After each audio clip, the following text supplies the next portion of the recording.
Stop that. Stop that. Stop that. I honestly can't believe I'm about to say what I'm about to say. I really can't. It just dawned on me because I was coming in. And I am going to get out ahead of this, and I'm going to come out today and be against Martin Luther King Day on Monday because I want to work on Monday. I just learned that we've got a company holiday. Yeah, all right. Holiday. I have a question. How are you just learning this? Every year, I get an email or a Slack message asking, what are we doing for Martin Luther King Day? And the answer is always the same fucking thing we've done for 15 years is respect Martin Luther King Day. And plus, I want to watch the inauguration.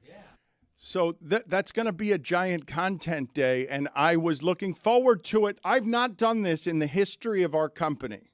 Carl will tell you this, not once. I don't have anything to do with the schedule.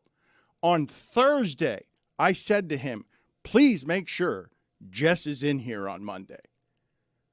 I'm going to the national championship game. What are you talking about? Please make sure that I can have her on the Notre Dame game. Please make sure that I can have the content of whatever that game is because she's going to care about that game. Your first ever big game preview? Like, well, what is happening? What? What is happening? We're always off that day. And the discussion is, well, there's playoff games to discuss. I'm like, yeah, they'll be there to discuss on Tuesday. It's Martin Luther King Day. You always get mad when we do like any serious sports preview content. Could have ended that sentence a little earlier. Yeah. You always get mad. She'll be there Tuesday. She'll be there Tuesday. That's the day you want her. We get to drink tears or celebrate with her. She gets to espouse the virtues of toughness. This is incredible. Tuesday. We could talk about Notre Dame's left tackle issues now. I think Charles Jagusa is going to start at left tackle. Knapp is out. The Jagusa is loose. Which means Rocco Spindler's probably good to go at right guard. Rocco Spindler. A very Italian team. Hardly know her. Steve Angeli's my fave. Unsung hero. Because life is moving very fast on me away from here, forgive me for this. I thought I was asking for Jess on Monday after a national championship game for some reason that I had in my head on Sunday as a giant football weekend that was pro and college. So not only did I not know it was Martin Luther King Day and then promptly come out against Martin Luther King Day, I also was putting a white woman to work on Martin Luther King Day and punishing her for not being able to go to the championship game on the wrong day because I didn't want to do a preview. I wanted to make sure we had you after the game, not before it. Let me just get out in front of this one. President's Day, holiday. We're not doing a show that day, okay? Why? Because we've established for 15 years we haven't been doing that on that day. I don't feel you guys honestly correct me if I've got this wrong because time and space have moved for me in a way that's been just disorienting and confusing. I can't quite keep up with the sports schedule. You all do know it's all sped up, right? There's more greed everywhere and like we're being bombarded with the ability to consume more at all time and then I'm with you. Let's make this easy. Here's the divisional round schedule. Saturday, 4:30 p.m. Eastern. Houston at Kansas City. 8 p.m. on Fox. Washington at Detroit. Sunday, L.A. at Philadelphia. 3 p.m. NBC and Peacock. Sunday night, Baltimore at Buffalo. 6:30 p.m. on CBS. Big-ass game. National championship, as it has been for I don't know how many years now. Yeah, this one's Monday my bad. night. Yes, my bad. And forgive me. But it's never been this late in the calendar. That's true. Which is new because this season's been longer. All I'm telling you is this. Look, this is a feeling. I will tell you this as someone. You guys have been talking recently about how even the inside the NBA guys don't seem to love sport. They like making the television, but what they're watching, they don't all the jacked up threes. You got two guys who played in the post, who played muscle ball. Yesterday we're talking on the show, and Jessica offers us something I had not considered, that the mailman, one of the great sports nicknames of all time, might actually be obsolete as a profession before it is as a nickname because it is an antique of a nickname. I came in thinking about Monday's show today. because I want to talk about the things that are going to happen this weekend that people are really excited about. The reason that I haven't wanted to be doing all of these preview shows all of my life is because for the last 20 years, this thing has burnt me crisp on belching out content all the time around it. And I'm like, yeah, I get it. It's an important game that the Colts played against the Giants, and neither of them knew how to handle it correctly. And that game changed the entirety of how now we are all interested in the stakes of this weekend. And all of a sudden, just like we're fire experts on how it is we can handle what's happening in California better, we all know what it's going to be like to watch Buffalo and Baltimore play in conditions where human beings shouldn't be trying to do athletic things. Ooh, is the weather going to be bad? Snow and 3 degrees below zero. That's everything I want for that game. Yeah, because it guarantees the quarterbacks are going to be running more, and we like it when those two quarterbacks run more. Is that what you guys want? Because I want that game badly, but I was hoping to see that game where I wouldn't be able to do the Monday show. Oh, Lamar choked. He only got 13 points because the wind was blowing the ball around. I love that the weather's going to be bad for that because it's going to require those two quarterbacks to take their game to an obscene level. Oh, this is going to be great. Juliet's going to bed at 6:15. So you're literally, is this, how many? Wait a minute. Wait a minute. I already told my wife the same thing. Are we not, wait, hold on. We're that show now? Kids are stupid. You could just tell them it's 8:30. Yeah, Wait, they are stupid. It's getting darker early. We are now the show that has grown into having so many kids that we literally put the kids to bed early. She's not ruining this for me. Before a 6:30 Bills, you're putting the kids to bed before a 6:30 Bills Ravens I'm putting game? my parents to bed. We're going to be in Atlanta. I'm going to say, early dinner, you guys go back to the hotel. Me and Lehman, we got to go to a bar. We got to watch this game. Tell my wife, you know what? Go watch Netflix in the bedroom. I need to be alone for this. So, Jess, this is the problem that I had as I came in today, wanting to make sure that we get the most inspired of content. It is refreshing to see something around here that isn't University of Miami and Jimmy Butler come to life with real roaring inspired fandom where you're being soothed by the mothers of the players in the stands because you get the joyride of a lifetime, play for a championship, be around the team, be seen publicly as one of the coolest things we've birthed around here.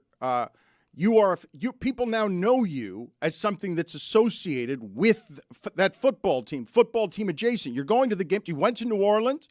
You came back battered. You haven't thanked us yet.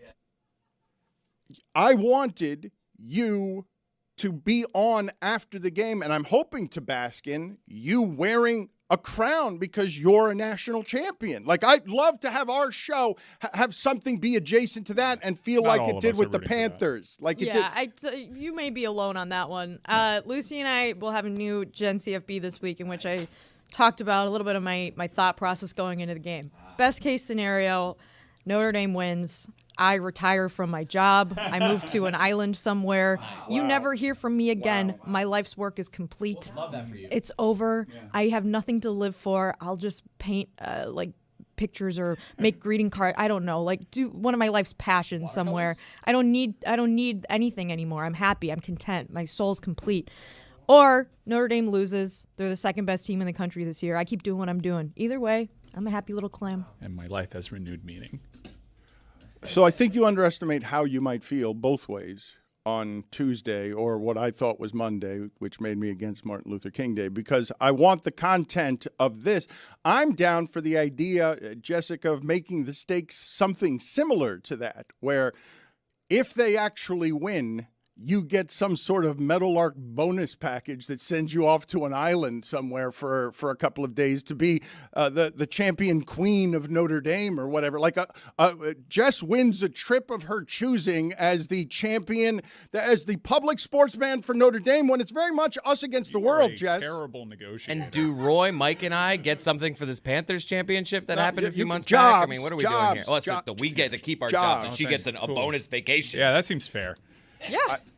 Look, think so. she's doing the brave thing. This show's been us against the world for a long time. Nobody's rooting for Notre Dame except Notre Dame. Who the hell's rooting for Notre Dame? Apparently Jesus, according to Riley Leonard. Yeah, Jesus is. Well, he said, so if you've been following this football season, Ohio State's players have been extremely vocal about being religious and So Riley Leonard as well, and he made a comment yesterday. He was like, God's been on our side this season. We're the two most vocally religious teams, and look, we're in the national championship game. Some people obviously took offense to that. Some people were like, that's awesome.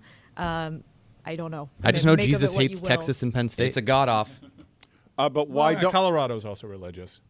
It's not all puppy dogs and ice cream. So why don't you know, though, Jessica? Like, where do you stand on this? Because Cody, I never got to this because we were riding the joyride of Greg Cody, a prime times performance this week by Greg Cody, back to the old days. And so I never was able to get to this part with you. Greg Cody believes that America believes that they would like for Ohio State and Notre Dame to play each other on Monday night and for both of them to lose. That what America's watching on Monday is hate watching. It's like everyone here lose, and then you make sports a religious war because they are the two most religious teams at a time where the presidency is surrounded in a religious war, and Donald Trump holds a Bible upside down because he's so religious and the things that he hides in the Bible. Then we can turn the sports thing into Greg Cody is here. I wouldn't mind hearing from him on this. He thinks both teams want to lose, and both teams should lose, and I think he's on the right side of how America feels about it. Yeah, I think like a lot of people have been writing like, is Notre Dame likable now takes, which I get what we're doing with that. That's like a, hey, Brian Kelly's not their head coach anymore. The new head coach is actually like, seems like a nice guy. I think fans of either team, if I want, I may speak for Ohio State fans, they don't really care if people like them. Like, they just want to win the football game. So, like, I could think of 100 national championship matchups where I would be rooting for the asteroid, too. And that doesn't really offend me as a Notre Dame fan, I think Mike Ryan wouldn't be offended if we were like, ew, Miami and Ohio State, disgusting. I don't want one of these teams to win. You'd be like, yeah, haha, suck it, I'm in the game. Yeah, and also you lean in. Ohio against the world. Embrace villainy. Hate us because they ain't us. Exactly. So, it doesn't bother me. You guys are doing that, though, with an indifference. And what I'm telling you is when you talk about regional prides and the stuff that college football taps into, do you guys not understand that the indifference of, hey, Ohio State's a 9.5-point favorite, that conference kind of dragged the SEC. That conference has kind of taken the top of the sport from the SEC. It is us against the world. It is a situation where Ohio State is feeling what Miami Heat fans felt. What I don't know if Notre Dame's basically ACC.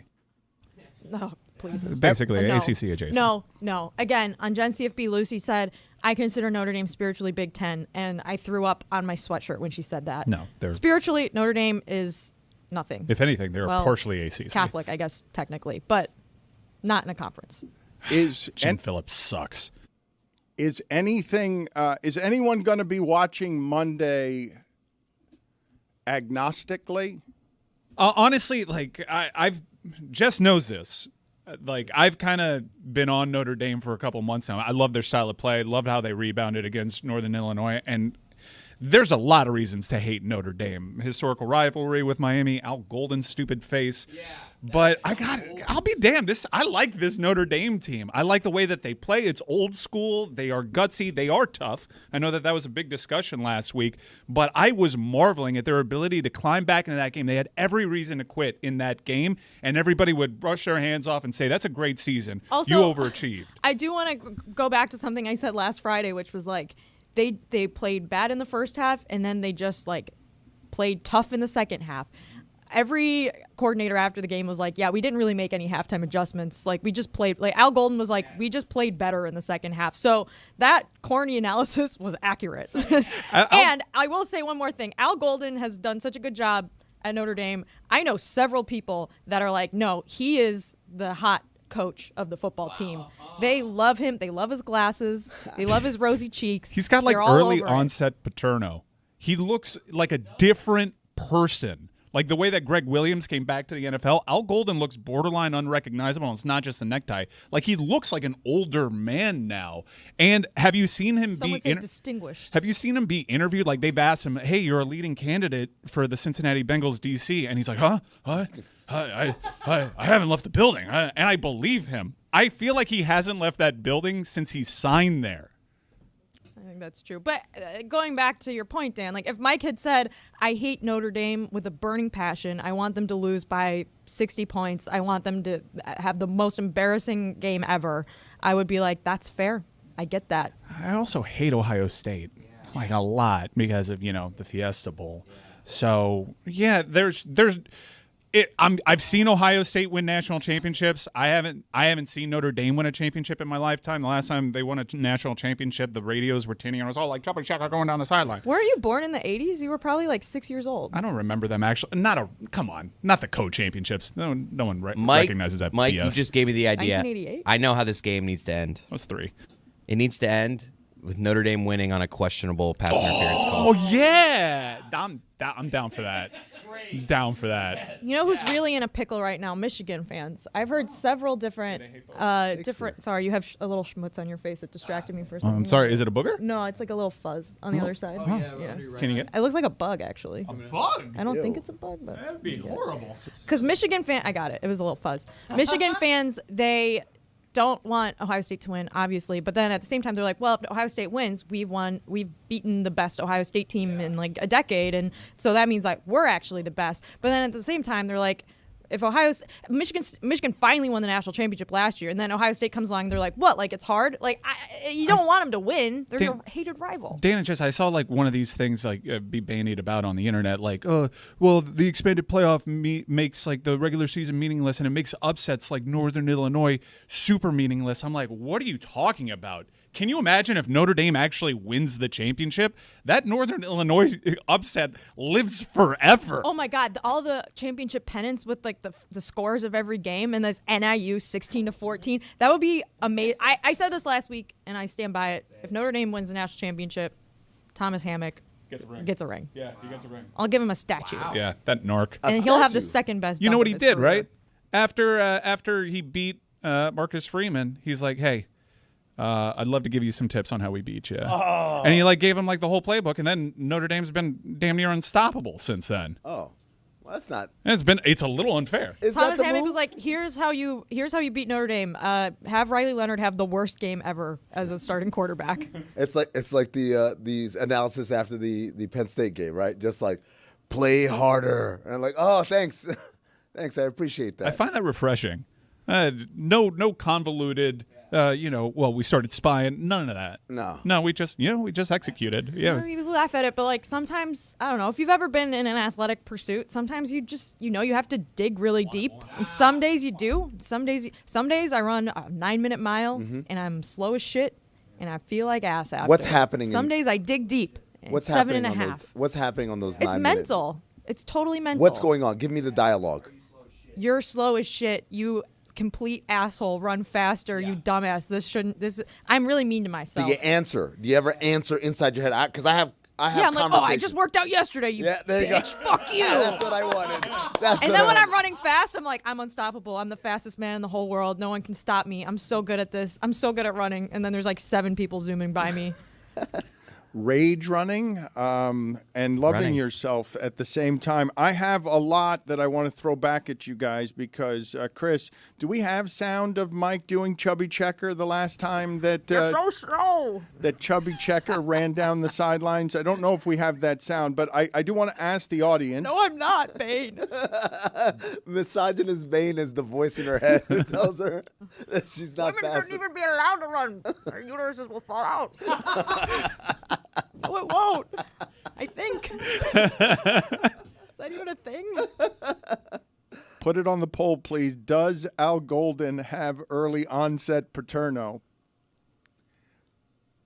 Because Al Golden, I have to explain to the audience, you don't understand how confusing it is to be somebody who hoped that Miami could build these championship dreams. And Al Golden came to town with a tie, an orange tie, and a binder on how it is he was going to fix Miami and get them to all these things we're talking about faster than anybody, because he was given the keys to the kingdom long before Mario Cristobal, and he drove the program and wearing that tie the entire time, sweaty on the sidelines all the time. Cared deeply, was a young man when he was here. And the job did that to him, has turned him into a mutant with early onset paterno because Al Golden was a clown in Miami, cared deeply, knew what he was doing, but failed miserably. Everybody ran him out of town, and now he's trying to climb back up into coaching, and he's done so at Notre Dame, bringing the rah-rah. Man, he gave and gives. Great coach. Oh, dude, I watched that press conference again last week when he was asked, like, so why did you take this job? And he goes, you kidding me? Oh, man, I love that guy so much. And I think, he's been very good behind the scene, almost too good and a little disingenuous about, like, not knowing the full scope of the sanctions. It's completely untrue he knew, but he's very good at putting that out there that he didn't know, so much so that he's convinced everybody of this, even though it's completely untrue and he knew everything that was going to happen. But he was young enough. And we've seen coaches fail their first time. The greatest head coach of all time had a head coaching job in Cleveland. Didn't go great. Became the greatest head coach of all time. He's done so much, and you can learn from your failures. And Al Golden has certainly done that. And, dude, this guy was, like, coaching tight ends for the Bengals. Like, he was an afterthought. It never felt like that guy would amount to anything. Linebackers coach. Well, no. He went from tight ends, and then he went to linebacker, and then because he was on the Bengals team that played in the Super Bowl, I believe. Yeah. I think at that point he might have switched, and now that's how he got the defensive. We laughed him out of town, relieved.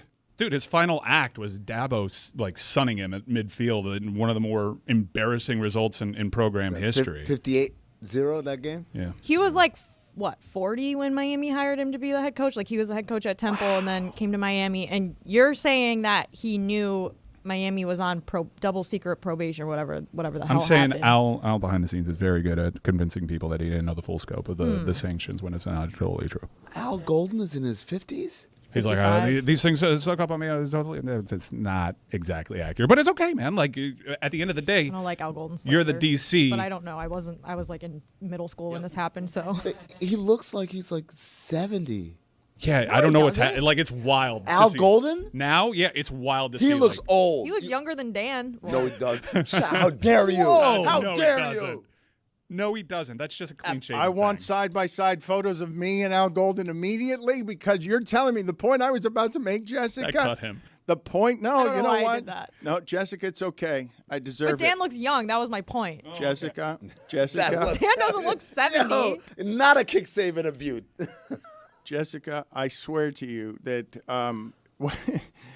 you rage running and taking me inside the thoughts on wherever it is you're meanest to yourself, like, I'm fine. Whatever the last 3 years have done to you being in the middle of this slop, University of Miami people yelling at you about how much more special University of Miami time is than Notre Dame time because we wear the scars of those wars back when Mike's allegiances were made, even though he didn't go to the school, because Miami fighting Notre Dame was the top of the sport, and that was amazing fun.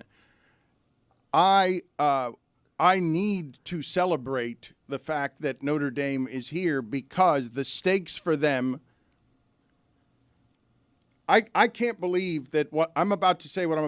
We laughed Al Golden out of town. We laughed Dan Campbell out of town. That laughing hardened those men. And now one of them looks like Al Golden and one of them looks like Dan Campbell because the sport will do that to you. Its stresses will do that to you. Yeah. Climbing to where Marcus Freeman looks beautiful atop the sport. You do look older than him. That's not a good. You have to get the glasses and him looking over his glasses on the field like, huh? What? This almost looks like Al Golden. They picked the best version of Al Golden as a photo. That's what he looks like. I try to protect you, Dan. Get one of him looking really old. Mike's right. That's from this week. This is from the Orange Bowl. Doesn't matter. Mike's right. When he wears the glasses, he looks like, it looks like Mr. Magoo. Yeah.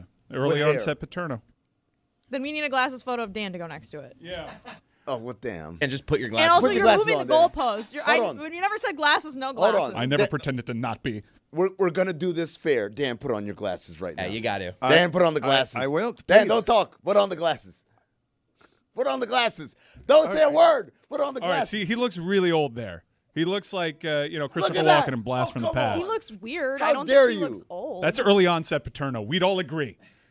He looks I like don't know what that means. That has a different connotation can't to tell. people Yeah. born in the Not the 90s. really bad way, guys. Don't make this more awkward. Dan doesn't have his glasses on. I can't tell who looks point. older. I will get to putting my Dan glasses. would speak up. Okay. I only made the comparison because they're the same age, okay? You still got the Oakleys? Jessica, At least I hope he would. Jessica, I swear you have not insulted me. I'm okay? insulted. I have, and I feel bad about Dan, it. I'm insulted. No. I'm insulted on your behalf. Okay. That was the dare picture you. I was hoping for, though. I would like the help of the group, Okay, this is what I wish for the crescendo of whatever this is to be. I want it to be a golden off. I want 2 pictures on the screen of your choosing, whatever unfairness or fairness the video department wants to put together right now. What the sport has done to Al Golden, it has also done to be here, to be adjacent to those sports and try and build a media machine, and that too has aged me. And my brother died. My face got gray very fast. But we saw the Wilford clip yesterday. You look better now. Oh, way better. Yeah. Okay, thank you. Because of all the grief weight that you lost. No. Great. I mean, it helped. What are you guys doing? What? Why are you doing this? I mean, there's the occasional, happy byproduct. Look, Dan, I'm offended on I you, ate Dan. my feelings and my cortisol shot up, and deathbed stuff is gruesome for 10 months. Thanks, Mike, for doing that. But I want you guys to put a picture of me up at my worst, if you wish, because I want to have a contest here. Or your best. That is your word. Okay. You look better now than you did in that. That is by far one of the worst photos I've ever seen. Dan, I'm sticking up for you here, but come on, man. You look better now. You're not giving me ammo here. We were talking to you in the back. You have a literal silver lining on your mouth. Okay. No, it's totally fair, and I'd like to stay here. And if You look want- like if Chris Penn got sick. He's dead. He's dead. Well, I meant Sicker. Yeah. Than dead? You think I look sicker than Chris Penn after he died? You have I can't. You have South Park teeth. I can't describe it any better. Okay. Hey, you know what? Oh, no. Come on, man. Hey, how dare all of you people, man? Okay. This man is an economy. How dare you? No, look, I will travel this path wherever it is that everyone wishes to take it, and may Jessica be able to mock me from here forevermore. Please, play this game with me. At the end of this segment, I've got a couple of different things happening because Jeremy hasn't said anything. He shouldn't. Well, okay, but Jeremy has breaking heat news that we haven't been able to get to. He's an inside information guy. He's got news that no one else has that he can break right now, but he can't tell me what it is. And he's like, it's fun news, it's good news. And I'm like, you have heat news? And I'm like, yes. And I'm like, well, let's do it. And he's like, no, we've got to embargo it. And I'm like, what? We're bought and paid for like the rest of the Heat media? We've got to embargo things? We're doing the Heat favors now? Like if we've got news, we break news. If we've got news, we break news. Like what? We vetted it. We know that the news is news, and you're an insider, and we have the news. We haven't been able to get to it. When can I get to it? Because I want to betray the Miami Heat. I wish to break this news before the Miami Heat wishes to have this news broken. Let me triple confirm on this news. Make sure that I have enough sources to guarantee that everything I'm going to be reporting is real. But you know what, Dan? You're right. I don't want to be viewed as a Heat mouthpiece either. Oh. Maybe we break this news a little early. Wait a second. You've got a job to worry about, and I'm not talking about the one here. You work there. Yeah, I mean, I'm not going to, betray anybody, but, No, I am. So wait a minute. You want to betray people? Yes. Including me. Yes. And especially you. Yes, mostly you. Yes. But also, I'm not comfortable with how it is that I have staked my national reputation on I am Miami Heat adjacent. I'm a homer. I'm journalistically bought. And then that births Mike Ryan in the LeBron years, and he's bought, and Parakeet Cortez, and he's bought, God. and a yet more extreme bought Heat media member. And you represent either the best or the worst of that evolution, where you're hiding news on behalf of the Miami Heat. I don't work for the Miami Heat. You may. Neither do I. Well, okay. Technically. So I want that news. If you have the news, if it's vetted, if we're a news organization or we're a network, and if I don't want to be a Heat mouthpiece, I wish to break the news you have. Dan, rest easy. This show will have that news before anyone else. We will be first. I can promise you that. We will be first, and I know this embargo that's kind of in place, we're going to bypass that approximately 10 seconds before the embargo is lifted. Wow. You hear that, Barry Jackson? 10 seconds. Hear that, Yes. kid reporters? No, okay. How much time do we have? When's it been embargoed to? Because I want to break that rule. Now you guys are just being kind to the Heat. You don't. 20 seconds. You want to make sure 20 they don't. seconds? 20 seconds early. Oh man, 20 seconds early. Dan, 'cause we were 20 kinda mean to seconds is Dan. a long time in social media world. I think the news is breaking at 10 o'clock and 10 seconds. I think by that time we beat the YouTube delay. I will nationally break that story in seconds. But getting back to whether I look worse than Chris Penn getting sick after he's dead. Getting sick after he's dead. Getting sick after I don't know who he that dead. is, so if I laughed, that was. You don't know who Chris Penn is? Well, Chris Sean Penn Penn's is Sean brother. Penn's brother. Oh, Yes, okay. and he was in Reservoir Dogs. That's his most. Is that his most famous role? He was in Rush Hour. He was in the guy Rush in Hour. jail who sold the C4. I don't want to touch that because you're going to have my fingerprints on that. That guy. No? What is Chris Penn's most famous role? Rush Hour. I think it's Rush Hour in terms of like commercial success. Put it on the poll at Le Batard Show. Chris Penn's most famous role: So- Reservoir Dogs or Rush Hour? It's more disrespectful that I said I didn't know who he was than laughing at the mean joke. At Absolutely. Dan. Okay. Jessica, He's this been is dead for like 20 years. right? Jessica. This is what I'm telling you is that this is not a mean joke. That since I've been on television, I've been compared to visually two people, Chris Penn and Flounder from Animal House, facially. Jessica, you're finding that too funny. The woman who's rage running, saying, being a mean, saying the things you say to yourself. Flounder comedically is a funny fish, okay? Is there any Oliver Platt in there? There is. He's being omitted. OLI. Yeah, I mean, look, I'm on your side, Dan, but damn. I'm fine with this. I've endured the scars of 20 years. Look, man, when I appeared on television, I was a pioneer for fat people. I was representation. Oh, I think Oprah. DEI? Oprah, then you. I opened the door to win horses worldwide. That was not allowed That's before. a different flounder. A different flounder. Wrong guys. flounder. So I wear the scars, and when I'm meanest to myself, I'm mean to Flounder. Yeah, you represent so little to so many. So much to No. so many with so much. No, I said so little on purpose. Okay, it's my scar. Allow me to play with it. I've been fat on television for 20 years. People have been telling me I look like you, Dan, like a young you, so that might be worse. I'm sorry, man. Better get that shit fixed. Yeah, it's not great. Well, young me, broadcasting legend me begins. You guys can find the bowels of that if you want I think my youngest internet photo would be covering Udonis Haslem in high school. I think the Miami Herald High School Sports Show, I think, is me stiff. And my friends now, my college friends, do an impersonation of me from back then. And it's, wow, what a play. Because I didn't know how to be a broadcaster. It's like he's right here in front of us. Right here. He's grown up, all bloated, all fat on your television for 30 years, really. What do you think is the best photo you've ever taken? Oh, I think not just for The like Speedo one, laughs, definitely. but like how you look. The Speedo one you don't look bad in. That one. That one, yeah, the most eligible bachelor Yeah. one. No, How old are you in this photo? What's going on with the face? 31. are you taking a shit on a pool table? Because he's on a pool table. That's what makes him look great, right? It's like, look, you know Whoa, what? all right. You're not, We could like, stand here's up, the thing. guys. Like, most people are like, oh, you guys play on this device? I sit on it. I squat on it. That's how I do it because I'm eligible. Ladies, who want some of You were this? barefoot on this pool table? If I may, that story, you guys have no earthly idea, okay, what it is you've now opened that is just a real sneak peek into some of my real vulnerabilities where there is maximum shame. Like, you guys are going to basically right now see me naked because People Magazine wanted me coming out of the shower naked. No, Why would they want that? No, they didn't. Okay, listen to me. There was a man in this. There was a stunt man in People Magazine's 100 Most Eligible Bachelors who was on fire. There was a man, he was on fire because he was a stunt man.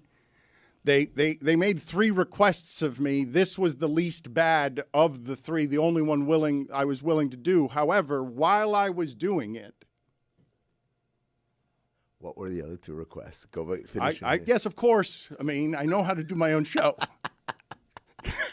Yes, I'm right here. I'm doing it. He's here. I'm in the middle of doing it. You Yes. still have this shirt, by the way? Listen to me. I wore that shirt because it was in that magazine for about 9 years after that, because it's the only shirt I've ever looked good in. That's like one of the most 90s. Can we put that shirt back up there? Is it a long sleeve? Is it a short sleeve? Is it a turtle? Is it a mock turtle? It's a mock turtle. Like, that was hot back then. So 90s. And it's back now. I saw Matt Ryan wearing one on CBS this weekend, Dan. He dyes his hair now. Let Dan finish the story. Thank you. We're listening. So I am really vulnerable here, as I probably don't need to tell you. Really? We're going to do a People magazine photo shoot, and you guys are making pretty ridiculous requests. Okay, I guess I'll do that one. I'll squat on the pool table. There's a camera crew there. People magazine is throwing money at whatever this ridiculous photo is. My front door opens, and with a laundry bag of dry cleaning coming home, my roommate at the time in a home, Cubs announcer John Boog Shambi, sees his friend and roommate in the middle of a photo shoot and says, "What the fuck you doing? Squatting on the pool table?" Get your feet off the pool table. That's incredible. He had no idea this was happening? No! That's stunning to walk in on. He came home to that! Was he also an eligible bachelor? Because that's... Do you think he'd be jealous there? No, because he's only mocked me for it for the rest of my life. He walked right into the center of, I shouldn't be doing this, but this seems like a decent way to not be single and date. No? He's got a confession.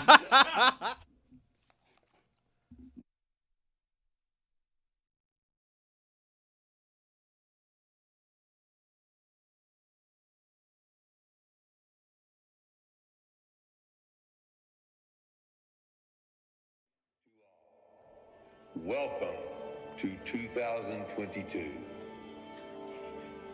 Omicron is on the run, and away it went. But oops, there goes gravity, and here comes a new variant. Omaha, Corona, Hut 1, Hut 2, nothing infects the Super Bowl, and nothing stops football.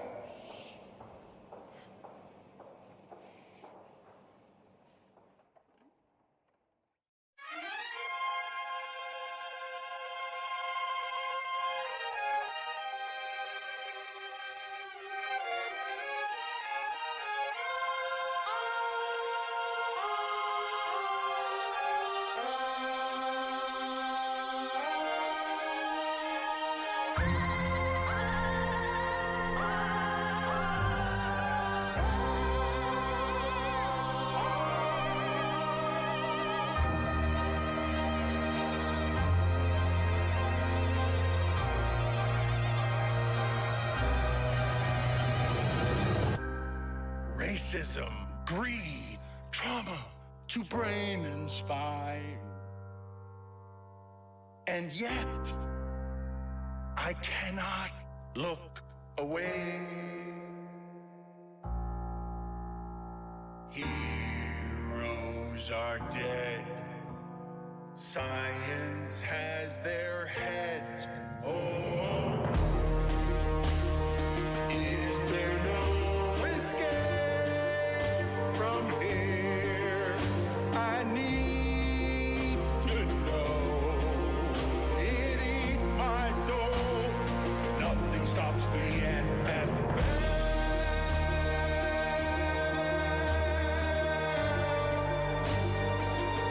Is this heaven or hell? I can't tell. It's human cockfighting. CTE, prayer circles. They blackballed the black baller. They tried to end racism by stenciling it in the end zone. Billionaire boys using millionaires as toys. It's all immoral, all unethical. Ooh, the witching hour. Nothing stops the NFL.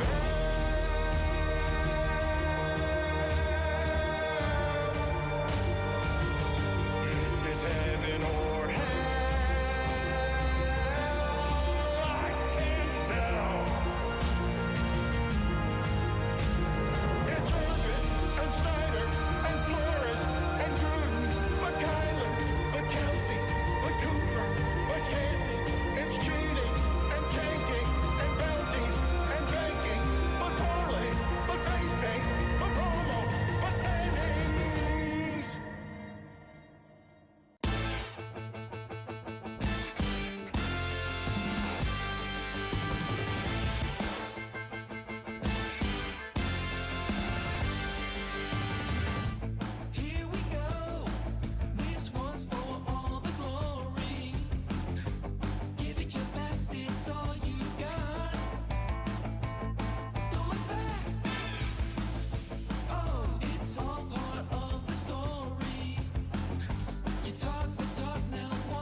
all in? I'm a fan of the Jets. I'm a fan of the Jets.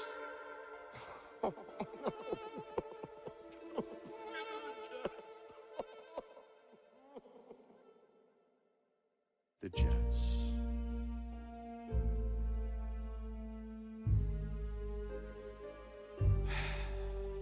The Jets.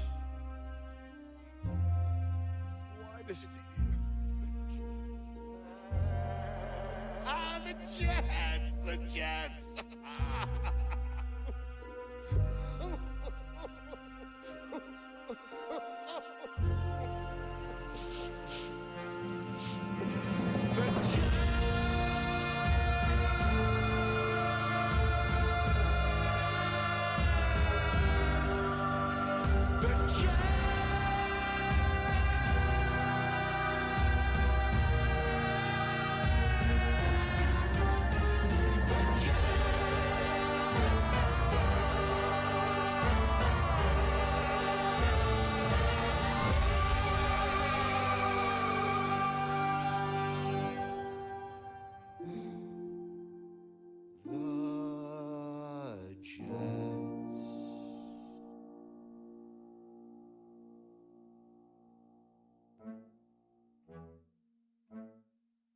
Stugotz, what's the matter, buddy? I mean, right, just one time. I mean, 40 years I've been rooting for this team, and just one time I wanted my team to play in that big game in that beautiful dome in Los Angeles. Dome? What about the elements? Back in my day, we didn't play in a dome. Let me tell you, back in my day, we considered football to be an honorable game. We didn't have to pass the ball every single play, and that's how we did it back in my day. It's the cold in December and sweltering two-a-days. It's embracing occasional punts, and don't get me started on instant replay. Now we're cooking with gas. Watch out! I'm not done, by the way. Let me tell you, back in my day, there was no showboating. We respected the game. We sat on a stoop and let the radio play, 'cause that's how we did it back in my day. It's the wishbone I wish for. It's a toss to Red Grange. It's a first down without a taunt. Playing the game the right way. Whoa! No retractable roofs. I'm talking frozen tundras and ice bowls. No bad Brooklyn.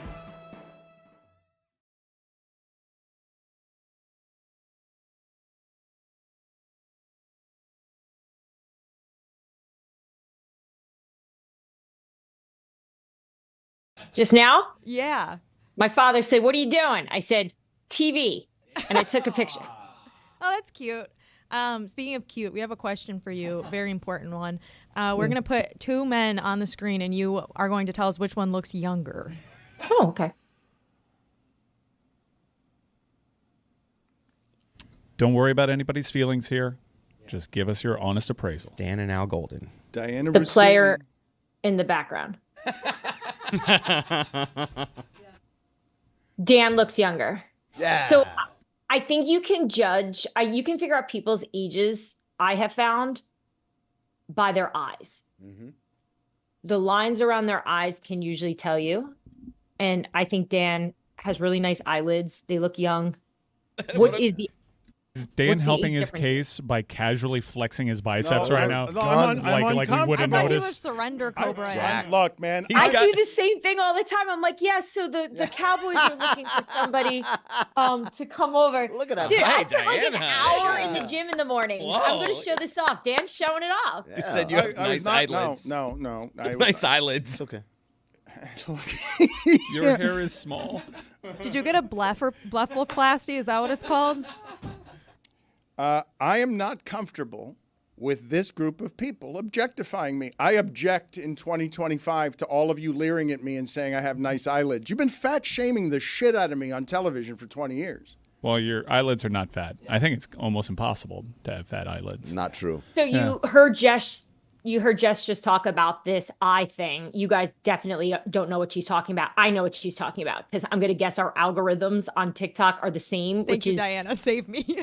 Yeah, women do the same thing. We look at other hot girls, a couple sports things, and beauty secrets. And the biggest beauty secret thing, the trend right now, is you get this surgery. They cut these tiny little like slits at the top of your eyelids, and they pull it back to just give you sort of that Dan youthfulness, where it just they call it gives the you a Lebatard. fresher look.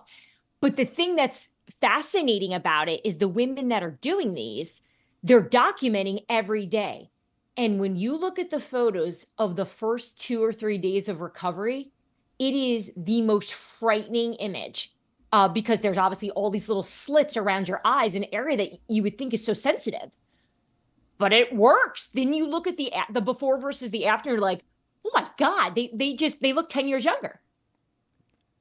It's crazy. It's like super black and blue after. It looks like you got 2 black eyes, and then it's just wild. Some of us are naturally beautiful like Dan, and some of us have to go get slits in our eyelids. It's true.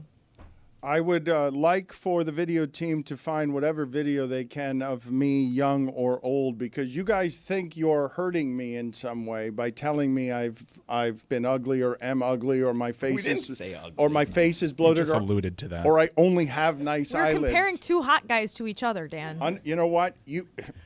Chris Penn? You are saying, look, you don't understand quite how egregious this insult is, okay? So Diana, I'm going to frame it for you this way because they're not experiencing this the way I am. I've been trying to hide my fat in front of people for 20 years, and I've failed because this show does very well at making fun of my fat.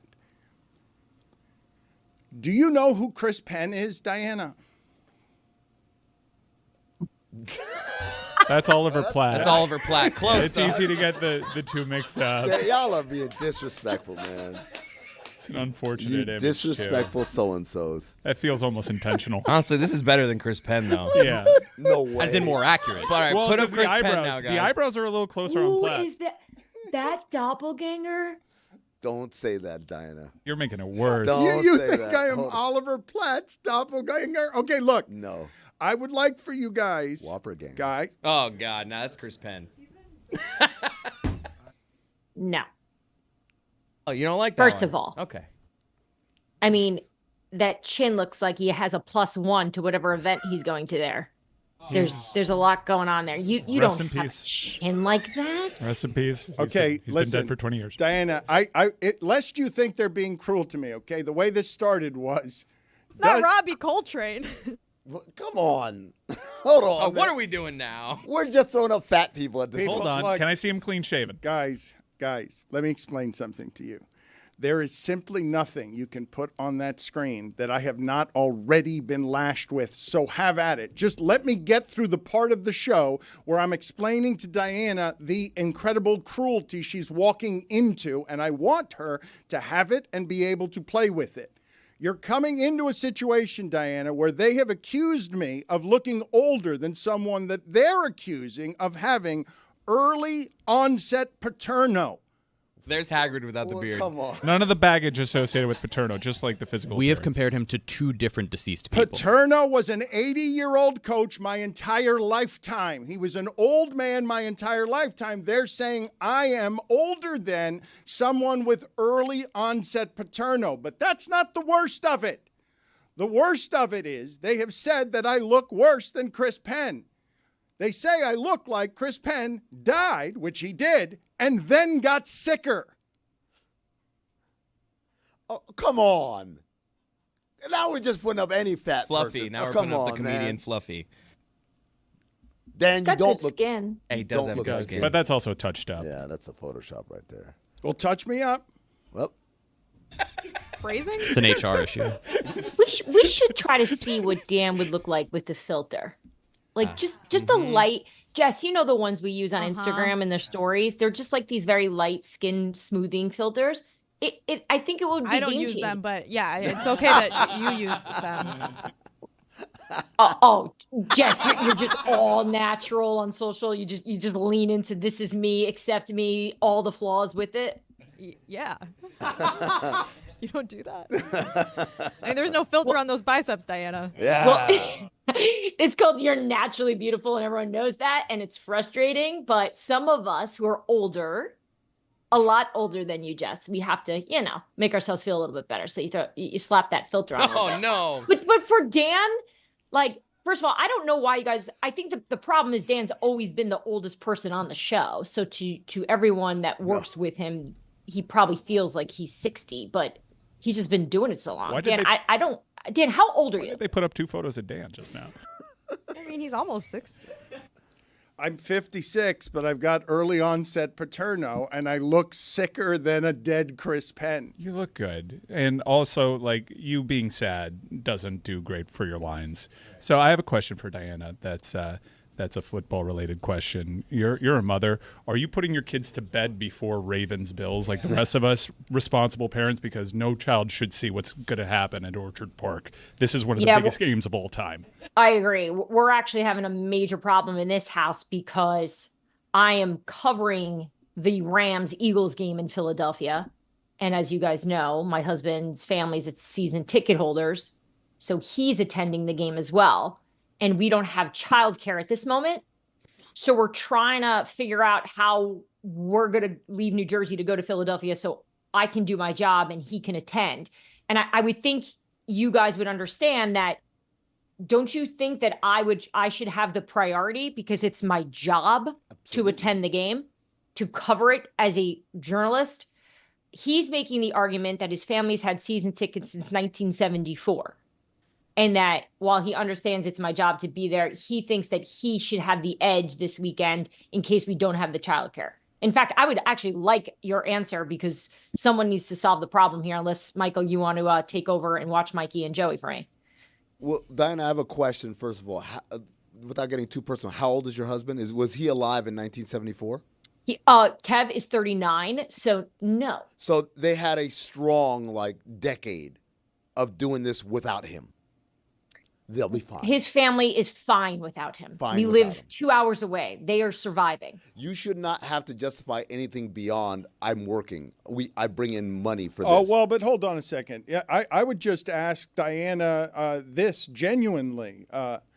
Does your husband, you've called him an Eagles fan zealot, and I don't know where Eagles fans are this week on I'd like to waive A.J. Brown and fire Sirianni. But wherever the emotions of that reside among adult children that you run around, your husband included, you chase the other two, and I'm sure he's a bit of an infant too, and I don't know him. I don't have to know him if you told me that you dated a bunch of the Tommy DeVito's agents. Does your husband have any earthly idea how hard your job and your journey actually is? Like, does he have any capable understanding of how hard it is to be you in the insider game, or does he have no understanding of that? He has complete understanding, which is why this is such a buffoon response from him to say that he should be at the game, because he gets it. He lives this with me. I've told you guys about it. I wouldn't be able to do what I do without Kevin because he comprehends the NFL landscape so well, and he understands the competitive nature to it. And he understands the importance of me being there for the Athletic to cover a really big game. But he doesn't have the ability to separate and maybe even a little bit of the maturity to go, oh, wait, this is my wife's job. I am he thinks he's part of it. Like, I think he thinks A.J. Brown is his brother. Like, he thinks Nick Sirianni is like Uncle Nick. We're not the Eagles. We support them. We cheer for them. I have to go cover them for this. Yeah. Wow, you can't do that though, because he's got a great job too. But I've tried that. Like, I'll point to things, or the roof, or I point to the watch I got him for Christmas, or the nice new sneakers I bought him. But he contributes too. He's not a stay-at-home dad, so I don't have a lot of argument here. But Diana, you have a very strong argument. They've been season ticket holders since 74. That means there was a strong decade where they did this without your participation, sir. Going back to this, huh? Yes, absolutely. He thinks he's making a great point. You don't think let him cook? No, but look at how he leans in his seat. I got here late and I'm cooking now, baby. Let him cook. Well, no, listen to me. I'm going to make the point again. You guys might not have heard it. It's not that a show that doesn't listen is unimpressed by your point. I'm going to make it again. I'm hanging on every word. I can't tell whether you're not listening or you're not impressed by the point. Which one is it? It's on him. So either way, whatever you decide, your kids cannot be awake for this Ravens-Bills game. No child should see that. That's going to be ultra-violent. I'm being told that the weather is going to be bad, which I think lends itself to more drama and more narrative building around these quarterbacks who are the two leading contenders for MVP. Is this indeed one of the biggest playoff games of our lifetimes? Yeah, I said it the other day on Scoop City on the podcast, and I had people react crazy, like I was overstating what this game means and what it will be. Everyone obviously pointing to the Chiefs-Bills game and, you know, with the 13 seconds and we all know how that turned out. And that was a tremendous game. I remember watching it and I didn't get that assignment when I was at ESPN. I think I had like Titans-Bengals and Sal Palantonio got that game. And he's on the field chasing after Josh Allen and Patrick Mahomes after the Chiefs won that game in incredible drama and fashion. But I think for this one, the reason why I think it is what it is obviously the conversation we've had all year about the, you know, sizing up Lamar Jackson to Josh Allen and who's the better quarterback, all of that. On top of the fact that they're playing the best football of any other team right now. They are playing at the height of what they've done all year. They're rested. They're healthy. On top of the fact that I like that there's a little bit of nerves in this. Lamar Jackson hit her with it again. He gets a little hit her with it uptight. again. Hit her with it again. Playoffs, so I'm you gotta excited respect to see that. how the Bills are going to handle it. Stop for a second, Diana. I'm sorry. We've got breaking news. We're betraying the Miami Heat. We are. They say we have an embargo. We do not have an embargo. We are not bought and paid for by the Miami Heat. Jeremy, what is your breaking news? Hurry up. Dan, the original Miami Vice jerseys are back! You got to be kidding me. They're wearing that this season? They debut on Friday against the Nuggets. Diana Rossini. Huge deal. Does an incredible job of covering this sport. She comes on with us regularly to make us, a bunch of dumbasses, smarter about the sport that we claim to like more than any other. And we break her analysis. Why is Jimmy Butler on the graphic? To let everybody know about a fashion choice? No, not just any fashion choice. These were the most popular City Edition uniforms in the history of the NBA. I think they sold more than any out of all the ones that they've done. And it really changed the course of basketball uniforms entirely and across all of sport. Because of the popularity of this jersey, all the teams started doing Vice, especially in Europe, and they were all hot sellers. Guys, this is a welcome bit of good news for this franchise. And the Heat really pushed to bring these back. This is not like in conjunction with a bunch of other teams dropping jerseys. This was the Heat pushing for a long time to bring Two this City back. Editions. What do you think of that, Diana?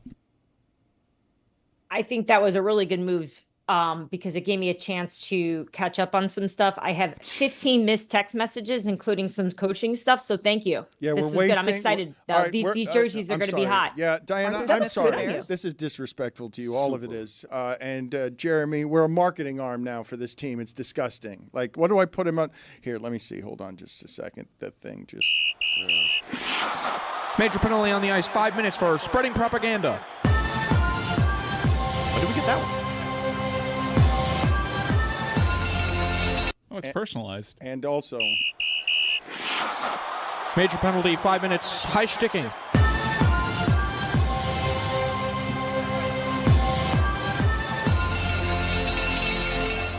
Diana, respect your sport. The size of this game in America's most popular sport, it feels like on merit. It kind of feels like, it feels like we're going to all watch the Super Bowl. We're going to watch the Super Bowl before they play the Super Bowl if we're just talking about, I know these teams merit being the best team. And she was trying to make comparisons to that Bills-Chiefs game. That established a narrative for the Buffalo Bills that has always kind of lingered. This team, famous losers in the Super Bowl, and that was an incredible game, but we do a lot of reverse engineering around the myth around that game. We remember it as great because it ended up being great, but the storylines entering that where you essentially, it's like a game of Highlander. There can be only one. You have two franchises simultaneously having the same narrative around it. You got to win the big game. You got to go through Patrick Mahomes. They're fighting for the right to seemingly do that unless Houston shocks the world. So the narratives around this are aplenty, and you have the two leading candidates for MVP. I really can't fathom, especially in that primetime window on CBS.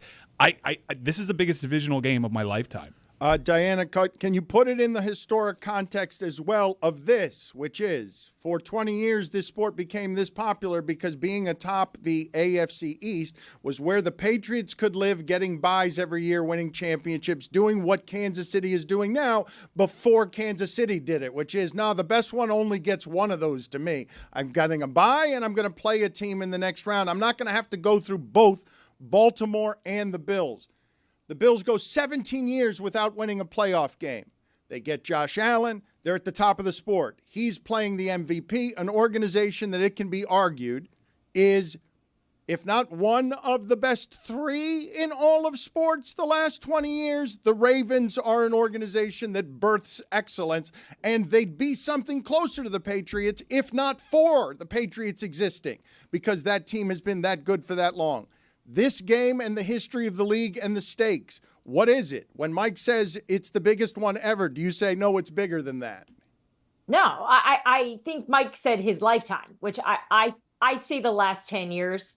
I can't speak to, I don't know what was at stake 30 years ago. But for my time covering the NFL, this is without a doubt one of the biggest games. I hate ranking it and rating it, and because here's the thing, I had no idea the Bills were going to be this good this year. I was the one yelling and screaming on the show in the summer, going, guys, this is rebuild time for the Bills. This is not a team that has any star players and good options on offense. I don't know how this is going to work. Stephon Diggs gets shipped to the Houston Texans. I can't name the other receivers that I think could actually make a difference. And then we figure out that, oh, wait, they don't actually need any superstars because they've got the guy. They've got Josh Allen, who's figured out ways to win every single game and has grown and improved this entire season. That I think that's one of the bigger storylines headed into this. The mistakes we've seen Josh Allen make in the past, he doesn't make those anymore.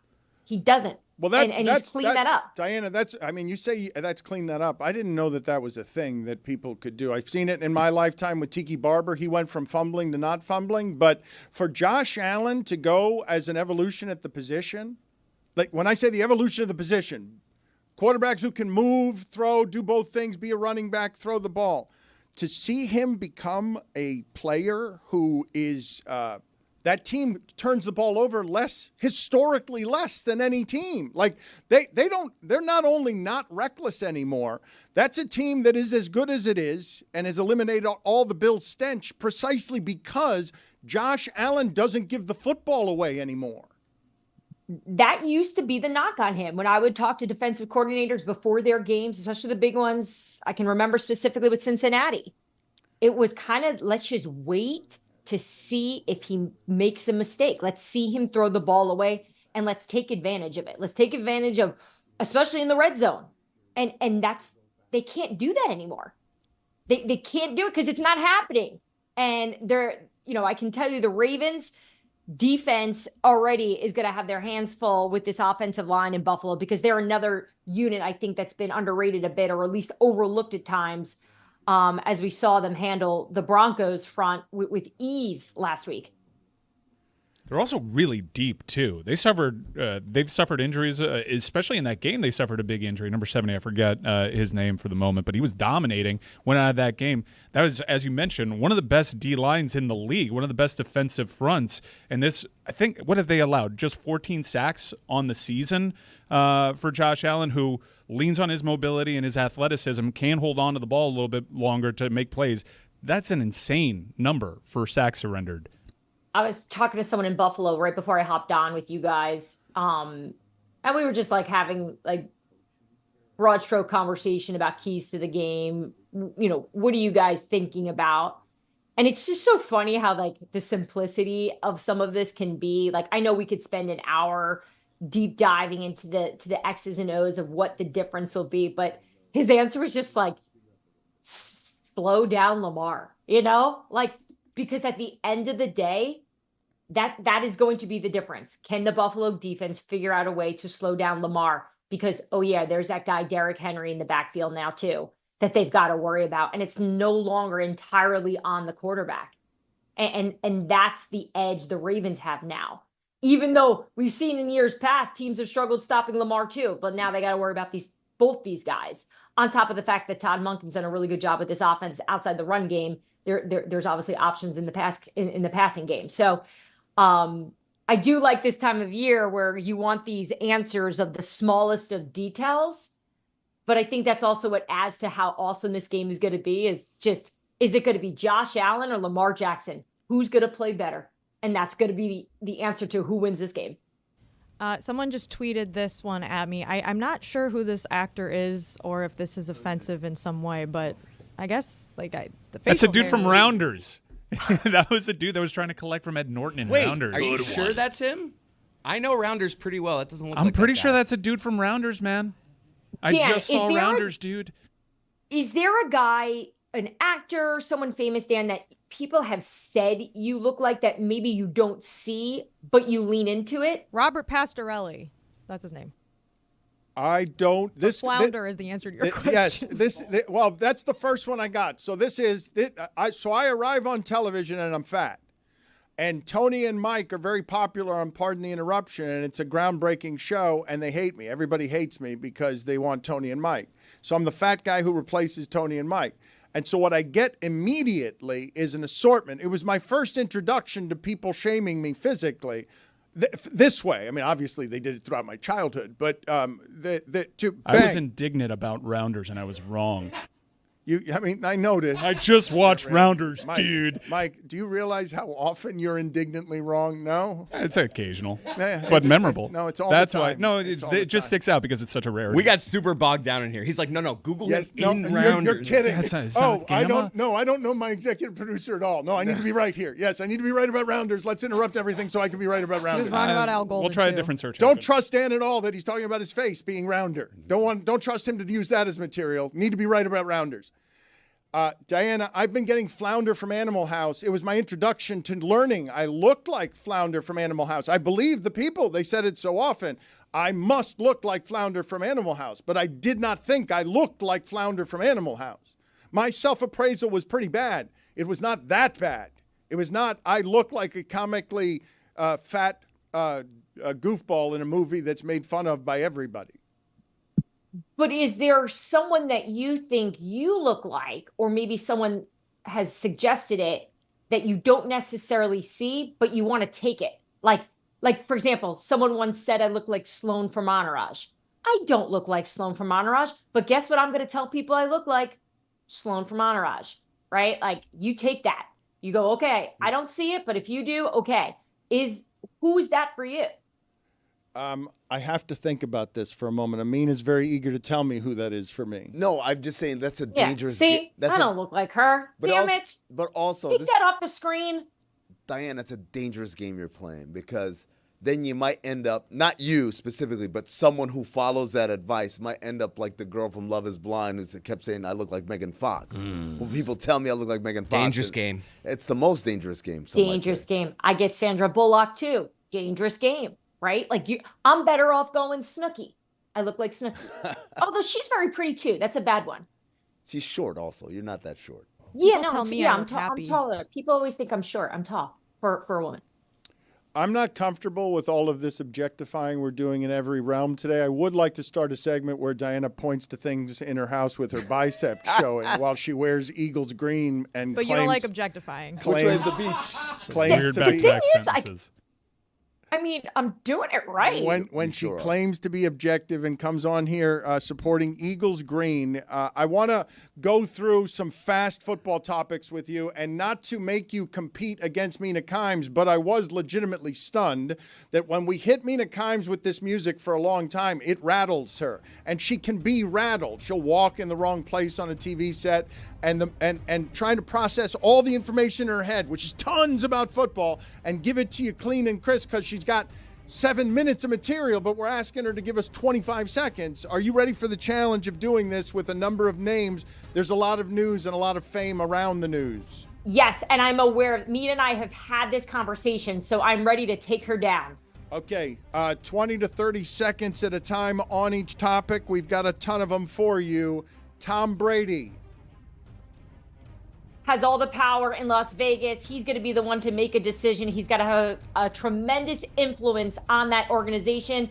We can debate whether or not we think that's a good thing or a bad thing, but I'd say it's a good thing because that guy knows how to win. So I think the culture in Vegas is about to change big time. So you're reporting that he's going to probably, it's up to him, but he's probably going, if you had to guess, you think he's going to leave $300 million in broadcasting to go run the Raiders.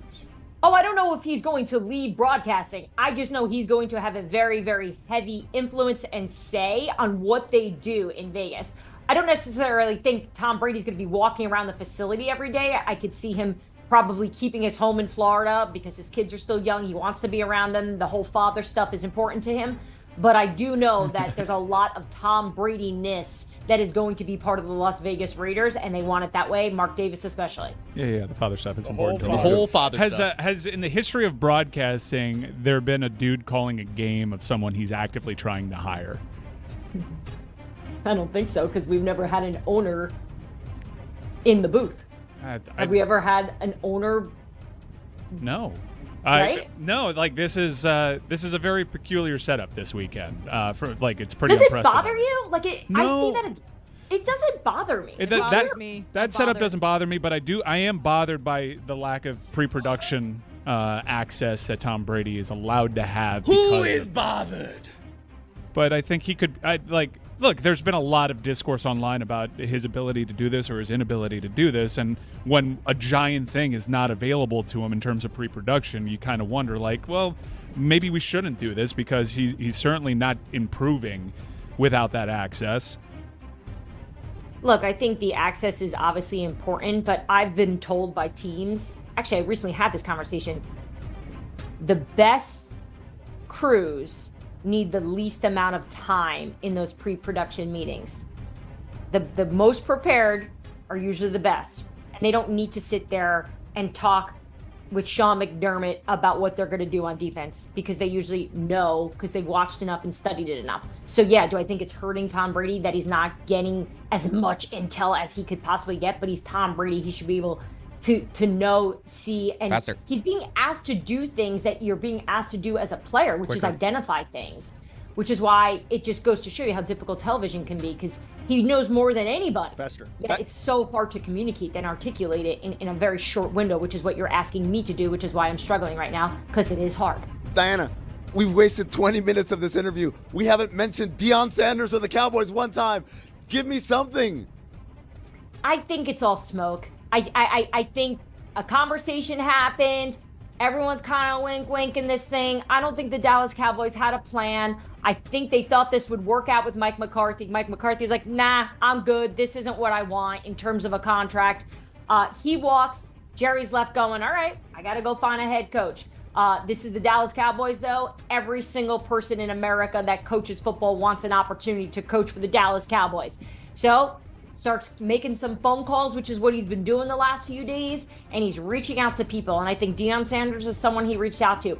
I just don't think that Deion Sanders is going to be at the top of the list at the end of the day. Once the Dallas Cowboys start these interviews, Robert Saleh, the former Jets head coach, he's going to be meeting with Dallas over the weekend. He's the first official interview, as well as Leslie Frazier. He's going to get an opportunity as well.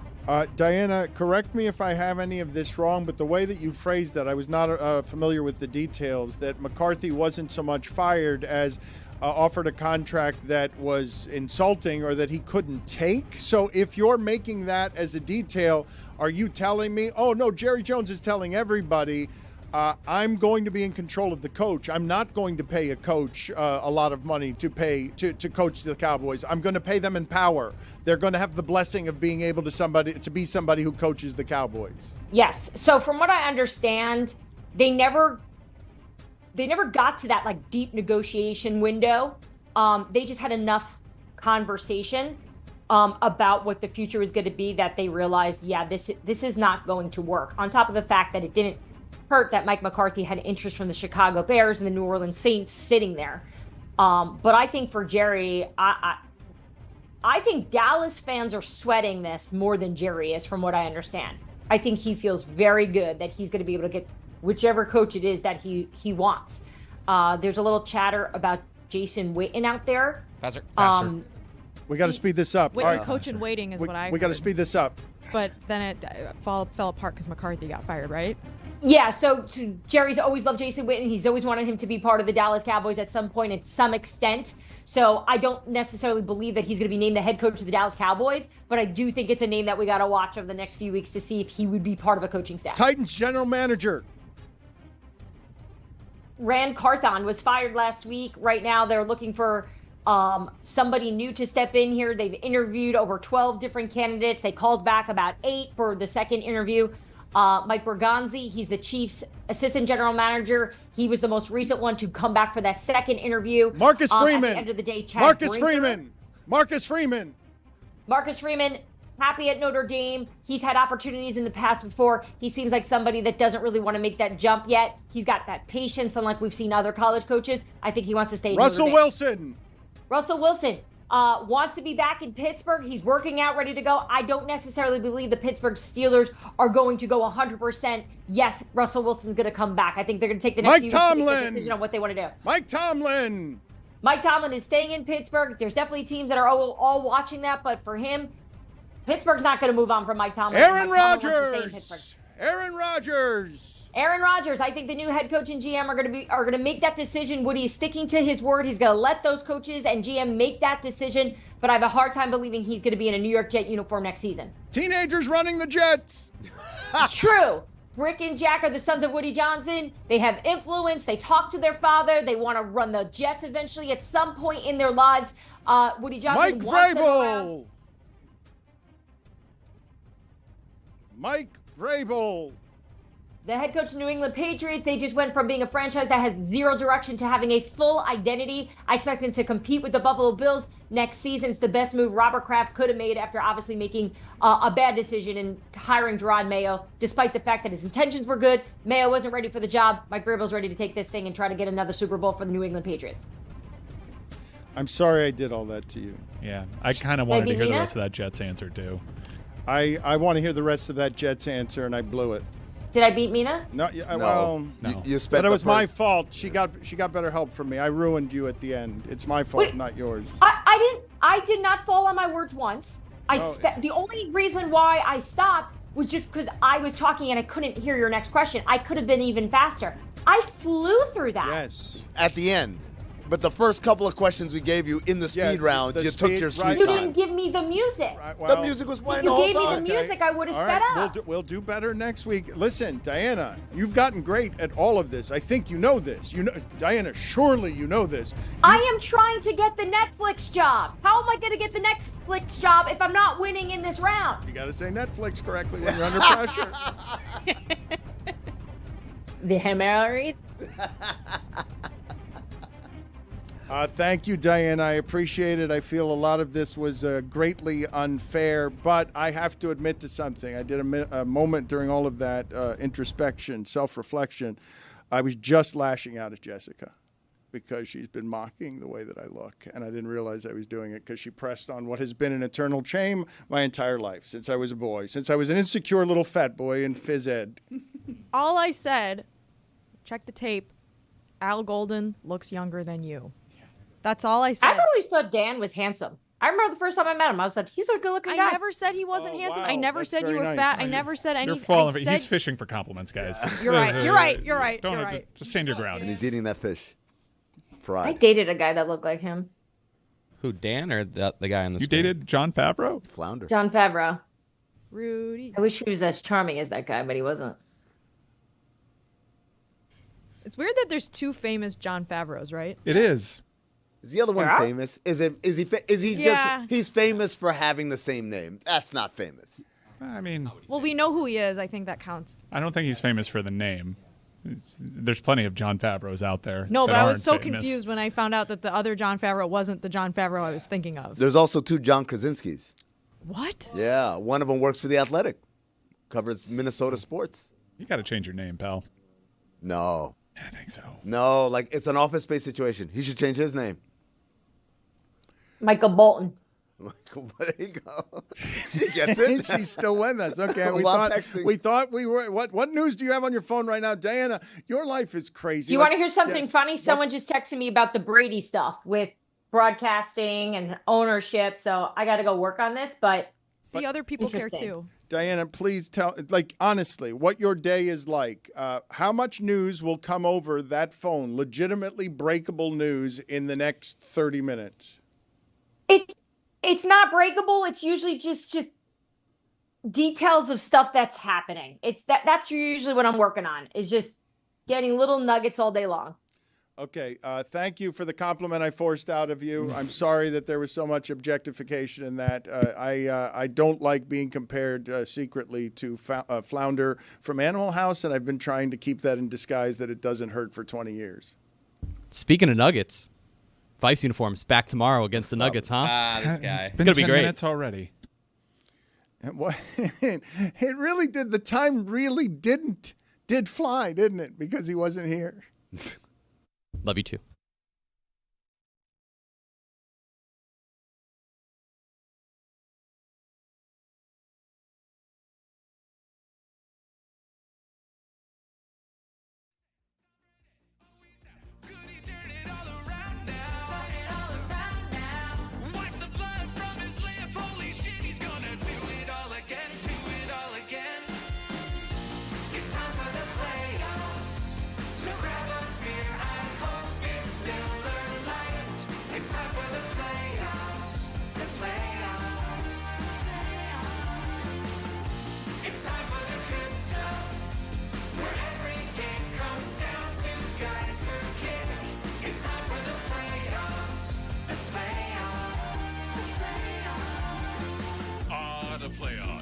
Goalies, playoff beards, and Lord Stanley. No, Roy, I'm not talking about ice hockey. I'm talking about the NFL playoffs, the gridiron, win or go home, the ultimate postseason tournament. Here, let me show you. Big Ben's last game, Kyler's feeling shame, upsets in Green Bay and in Tennessee. There's just no way Prescott's going to the ground. He slid 1 second too late, and they don't have a timeout. Josh Allen, Pat Mahomes, Arrowhead, become personal. Time, 13 ticks. Holy shit, he's gonna do it all again. Do it all again. It's time for the playoffs. So grab a beer. I hope it's Miller Lite. It's time for the playoffs. The playoffs. It's time for the good stuff. Where every game comes down to guys who kick. It's time for the playoffs. The playoffs.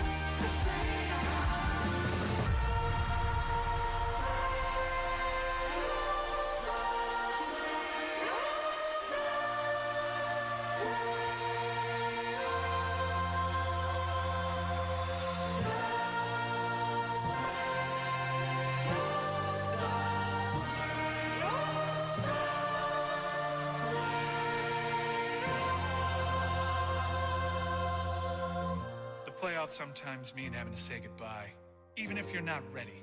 Careers wind to an end, mantles taken, last chapter's written.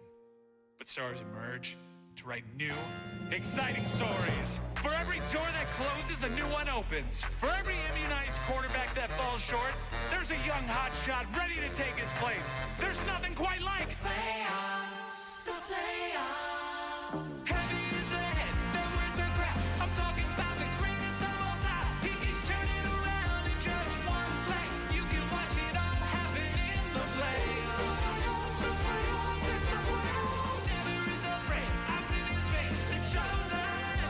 I'm talking about Adnan Virk. It's time for the play.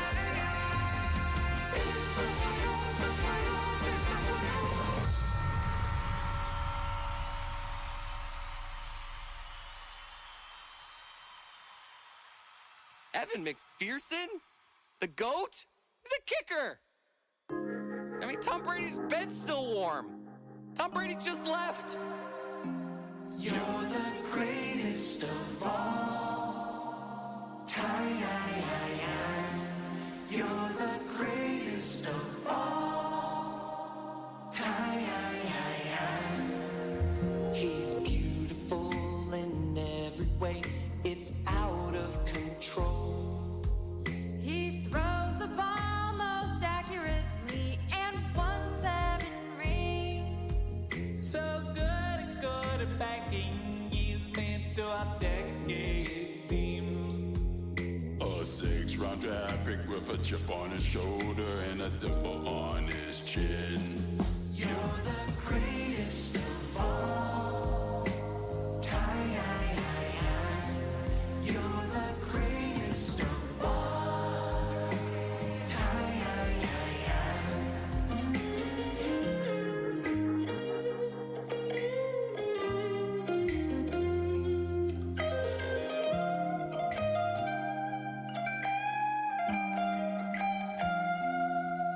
He broke so many records and reached unattainable goals. I said he was done 10 years ago when he shoved it down my throat. He played the Jets twice a year and always ripped out their souls. And just like that, he left us all wanting more. He's a certified GOAT. You're the greatest of all time. You're the greatest of all time. You're the greatest of all. The greatest of all time. You're the greatest The greatest of all time.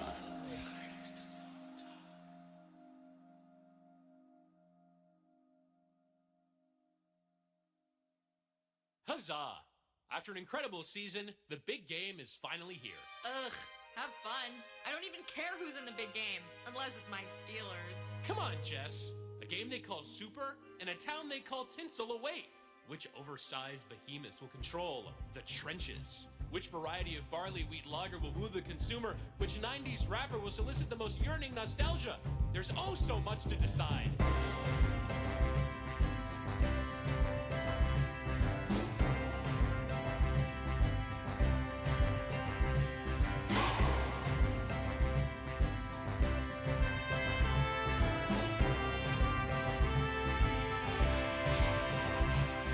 A game so big, one can only dream of the brightest light shining on your team. But if my team's not there, why even go? With no one to cheer on, I don't get the show. Oh, tell me, you got the reasons. You got the reasons. Take me there. Take me there. Just take me there. The Super Bowl, the Super Bowl, the Super Bowl, the Super Bowl, the Super Bowl, the Super Bowl, the Super Bowl, the Super Bowl. I hope you're starting to see the light. Regardless of who's in it, it's a spectacle. I think I'm starting to come around. Like, for instance, everybody wagering on a team. Chris Collinsworth sliding into your screen. I was too caught up in being a fan instead of just shotgunning beers and betting the Rams. Oh, tell me, you got more reasons. You got more reasons. Take me there.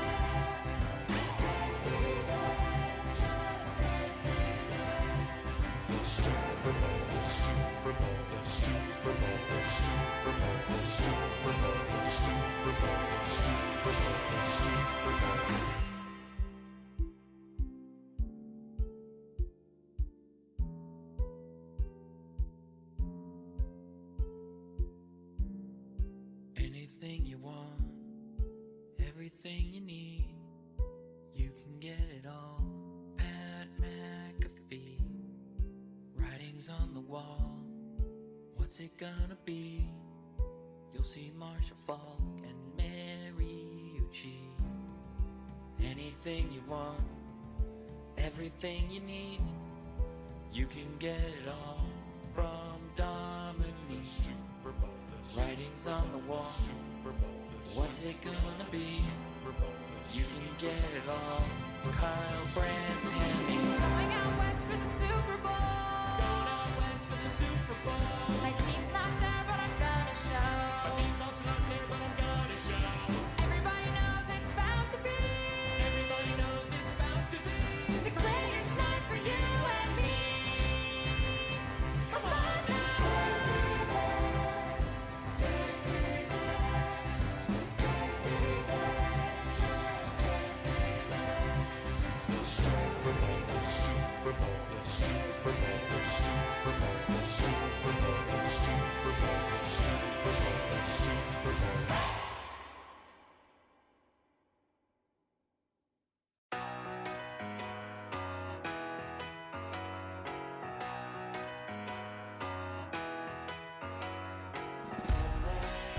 I'll spend all night out in Venice, then make castles in the sand.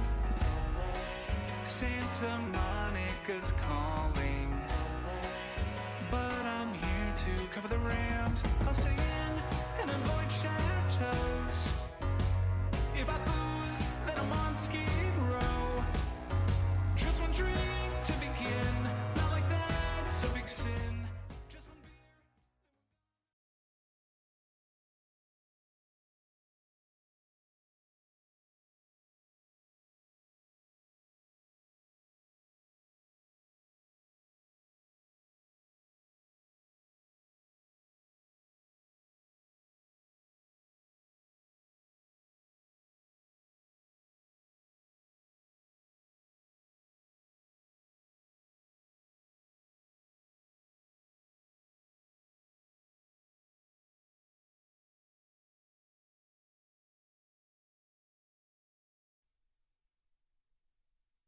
What's up, everybody? Your boy is back from paternity leave, and I have a very important announcement. UFC 311 MMA Hangout is back at Casa Tiki, live and in person at the #1 UFC bar on the planet, Casa Tiki. We'll be watching UFC 311. That's Islam Makhachev versus Arman Tsarukyan. #2, we've got the bantamweight title also in line between Merab Dvalishvili, and we've got Umar Nurmagomedov undefeated. Plus, we got a banger to open all that stuff up. Yuri Prohaska versus Jamal Hill, 10 p.m. Saturday night at Casa Tiki Live if you want to pull up on the boys, or YouTube, Twitch, Twitter, wherever you watch the MMA Hangout. Support us. We love you. 2025, big year. We're back. Let's go. This episode of the Dan Le Batard Show with Stugotz is presented by DraftKings. DraftKings, the crown is yours. Yesterday, I was lamenting why it is that Chris Sims unbuttoned, that Chris Sims can't be on NBC exactly the same person he is on God Bless Football or roaming around Earth in a way that makes me feel like Chris Sims should be allowed to smoke a cigarette on television if he indeed smokes, because he's hiding his real self from us and only shows it to us on Chris Sims Unbuttoned. Adnan Virk is a similar creature. I really like Adnan Virk. I've liked him for a long time. But the real Adnan Virk is a hell of a lot more interesting than the guy who hosts Amazon Prime Monday Night Hockey. But I don't get the real Adnan Virk on television. I get great at television Adnan Virk. I'm an Amazon Prime Monday Night Hockey host. I know everything about hockey. I'm charming. I'll do television. But my secret side? Oh, you'd love that. My dark underbelly? God, the comedic timings I have. If I could free that man on television, I'd be a free man artistically and not be the slave to the sports gods of broadcasting. Do I have anything wrong here, Adnan Virk? Because this is why I'm bummed. I'll tell you why I'm bummed, okay? It's not just that I have not been able to unleash the real you on the American public in a way that would be appalling and delightful. It's that I've tried to combine you with David Sampson to talk movies, and kids don't want to hear about you guys talking about Back to School with Rodney Dangerfield in 1986. And so I haven't been able to make you Siskel and Ebert. But I just heard you being onboarded by Chris Cody, and I just heard David Sampson is pissed, and it's all I heard. And I don't know what he's pissed about. I don't know what's happening with you and David Sampson, but I've been trying to combine you for a while, at least in part because I think that Oscars party that you guys did one night was, that is one of the best things Meadowlark has done. I had so much fun around what you guys made of content. I want to be something that covers the Golden Globes. I think we're out of correctly. time with Adnan. Thank you for stopping by. No, Adnan, because He hasn't spoken in 3 minutes. All right, so all of that said, I really want to show the people your personality, so I'm going to talk for 5 straight minutes. That's like Bill Maher. That's how he does it on Club Random. The narcissism gets so good sometimes that you end up talking over your guest. Adnan, what's happening with our Oscar party, and why is Sampson pissed? So, Dan, great to see you as always. By the way, I look forward to the South Beach sessions with Andy Garcia. I hope it did not bite your ear. There's a dated reference to Joey Zaza and Godfather 3. With regards to David Sampson, listen, I'm going to be as candid as possible. And I'm doing this because we're friends. We're genuine friends. And I love you, and I love Amin and Cody and Mike, the entire show. Here's the issue with Sampson. It's come to light that he basically is the reason Cinephile no longer exists. So I respect David Sampson. Like, I really do. Like, I think he's done a lot of great things in his career, but I can't respect him for what he did to my podcast. I did 336 episodes of my podcast. It came out of my heart. It was a deep love and passion they have for cinema. And because he's small and diminutive, and he couldn't take that, he went behind my back to John Skipper and to Bimmel, and he got the podcast canceled. I don't know how he did it, but it was Machiavellian, and it was Samsonian. And I'm probably giving him too much credit by giving him his own adjective, because, again, I give him credit. He got it done. He wanted me out, and he got me out. So congratulations, David. You did it. You got my podcast canceled, and nothing personal survives. But I know what you did to me. And let's just say chickens come home to roost. I'll leave it at that. Wow. Well, wait a minute. Wow. That is the greatest threat. Shannon Sharp does it his way to Kirk Herbstreit, and Adnan Virk does it his way, firing about like that is company on company crime right there. I've not heard any of that. Hold on, Dan, and I'm going to say this. Because Adnan is a cinephile, I know he's quoting Malcolm X. Yes! In the Spike Lee movie, Malcolm X, when he talks about the JFK assassination. That's fine. Yes. He sounds ridiculous saying it. It's you don't see the difference between Malcolm X saying it and Adnan Virk saying it to David Sampson. Denzel Washington as Malcolm X. Exactly. To Amin's point, I'm not really quoting Malcolm X. I'm quoting Denzel doing Malcolm X, but go ahead. Right. No, it's fine. I want to do a Golden Globes recap with you. I want to talk to you about Mad Dog and his desperate begging to meet Timothée Chalamet, ending up in him meeting Timothée Chalamet in a way that all the corporate entities work together to make Chris Russo Stugotz. Like, you get to the top and start asking for things, and they'll start happening for you because you're shameless. So I texted Mad Dog, who's a colleague, of course, at MLB Network, prior to the film being out, because at the winter meetings in Dallas. I'm not sure that was necessary or appropriate, but I did text Mad Dog. And I said, hey, listen, I don't want to burst your bubble. I've seen a complete unknown. And I understand you're raving about it like this is the greatest film since Citizen Kane, but it's not. And he writes back, what do you mean? I said, Timothée Chalamet is fantastic. He's a superb young actor. He can make films for art house audiences and also for big box office. So he can do Dune 2, but he can also do Call Me By Your Name. And he's excellent as Bob Dylan, particularly the fact he sings his own music, which James Mangold, the director, with Walk the Line, also had Joaquin Phoenix sing as Johnny Cash and Reese Witherspoon as June Carter Cash. Reese Witherspoon won an Oscar. So I give him credit. But the film itself, I go, Matt, I got to be honest with you, man, it's a fairly conventional musical biopic. And I said, going into that film, I didn't know a whole lot about Bob Dylan, aside from the fact he's enigmatic, he's moody, and kind of a prick. And I came into the movie and I said, yep, still all the things that I thought.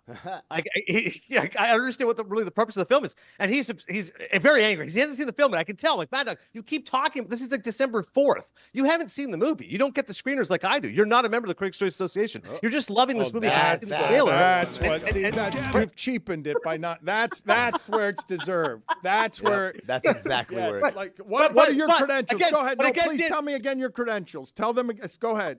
Say them As again. a member of the Critics' Choice Association, I've sent 85 films throughout the year, but prior to their release, I get to see these films. Matter of fact, I get The Brutalist DVD sent to me, which is one of my favorite films of the year. It's hard to watch that. I get the screenplay to Challengers, which, as you guys know, because I'm a tennis guy, I quite enjoy the film, seeing tennis on the big screen. I mean, I get like vinyl. Like Mike Ryan would love this. I got Conclave, the album. Like it's just these things get sent to me because of the position which I hold. Okay, so Mad Dog. But again, I give him credit, much like David Sampson. Mad Dog figured it out. He's like, I will just bloviate about this film as if it is the greatest musical biopic ever, and I will worship at the altar of Timothée Chalamet, who is having a moment and is now apparently dating Kylie Jenner, who we saw at the Golden Globes. So again, hats off. Mad Dog at the London premiere, it was surreal to see him there. He's dapping up Chalamet and hugging him and stuff. Like, it's awesome. It's good for him. But I'll be honest, the movie's not that great, and Chalamet's not going to win the Oscar, no matter what Mad Dog says. Adnan, I have a question for you, because you said it's not that great. What is an example of a great biopic, particularly of a musician? Because I feel like you're right.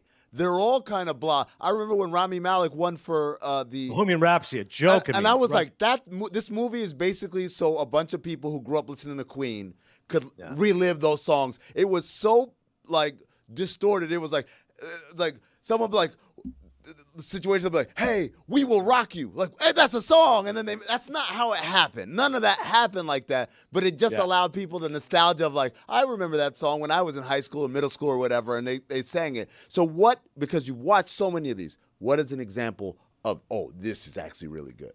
Yeah, great question. So that movie particularly, you're right. The problem was it was so sanitized. People that know Queen go, this is not the Freddie Mercury. Like, there's none of the bisexuality. There's none of the sex and the drugs. It's just the rock and roll. So, like, why are we doing this? So at least I give Elton John credit with Rocket Man. That film with Sarah Taron Egerton, that was a warts and all biopic. I didn't think entirely successful, but at least it was more authentic to the story. I'll give you two. I think Ray's a really good biopic.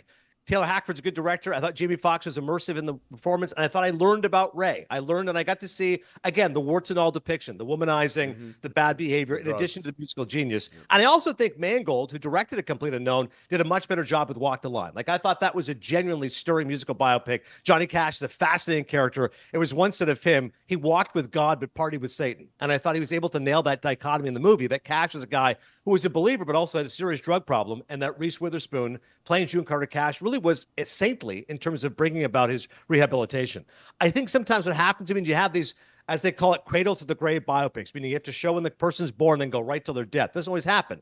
And with A Complete Unknown, they're not doing that. They're showing 4 years of Dylan's life when he's making these critical hits and then apparently sells up by going electric. It's a different approach, but I just didn't think it was that successful.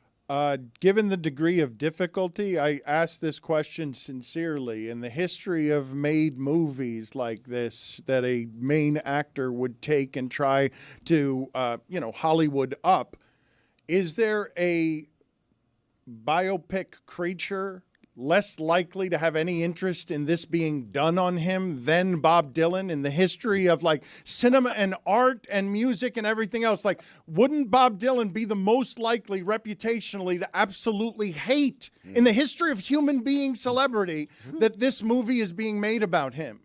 The only one I could think of, Dan, if we're just going to like any discipline of creative arts, might be J.D. Salinger and Catcher in the Rye. Famously, a guy who was anonymous, reclusive.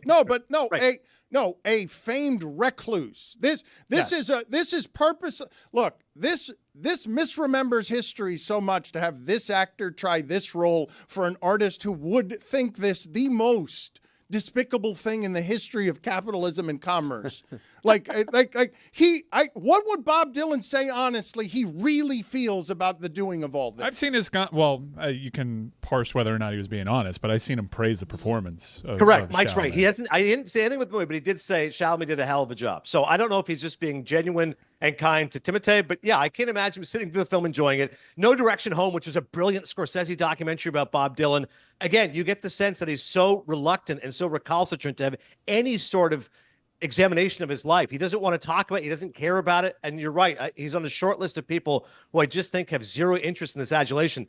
Spoiler alert, the film ends with the fact mentioned that Dylan got, a series of awards and never bothered to show up for the ceremony. Like, he's gotten like the Congressional Medal of Honor. And he's like, yeah, I'm good. He has zero interest in these types of topics. And I guess that makes him true to his art. But again, I just don't understand why he needs to be so gruff about it. Dylan praising Chalamet's performance. This is Dwayne Wade liking the statue, right?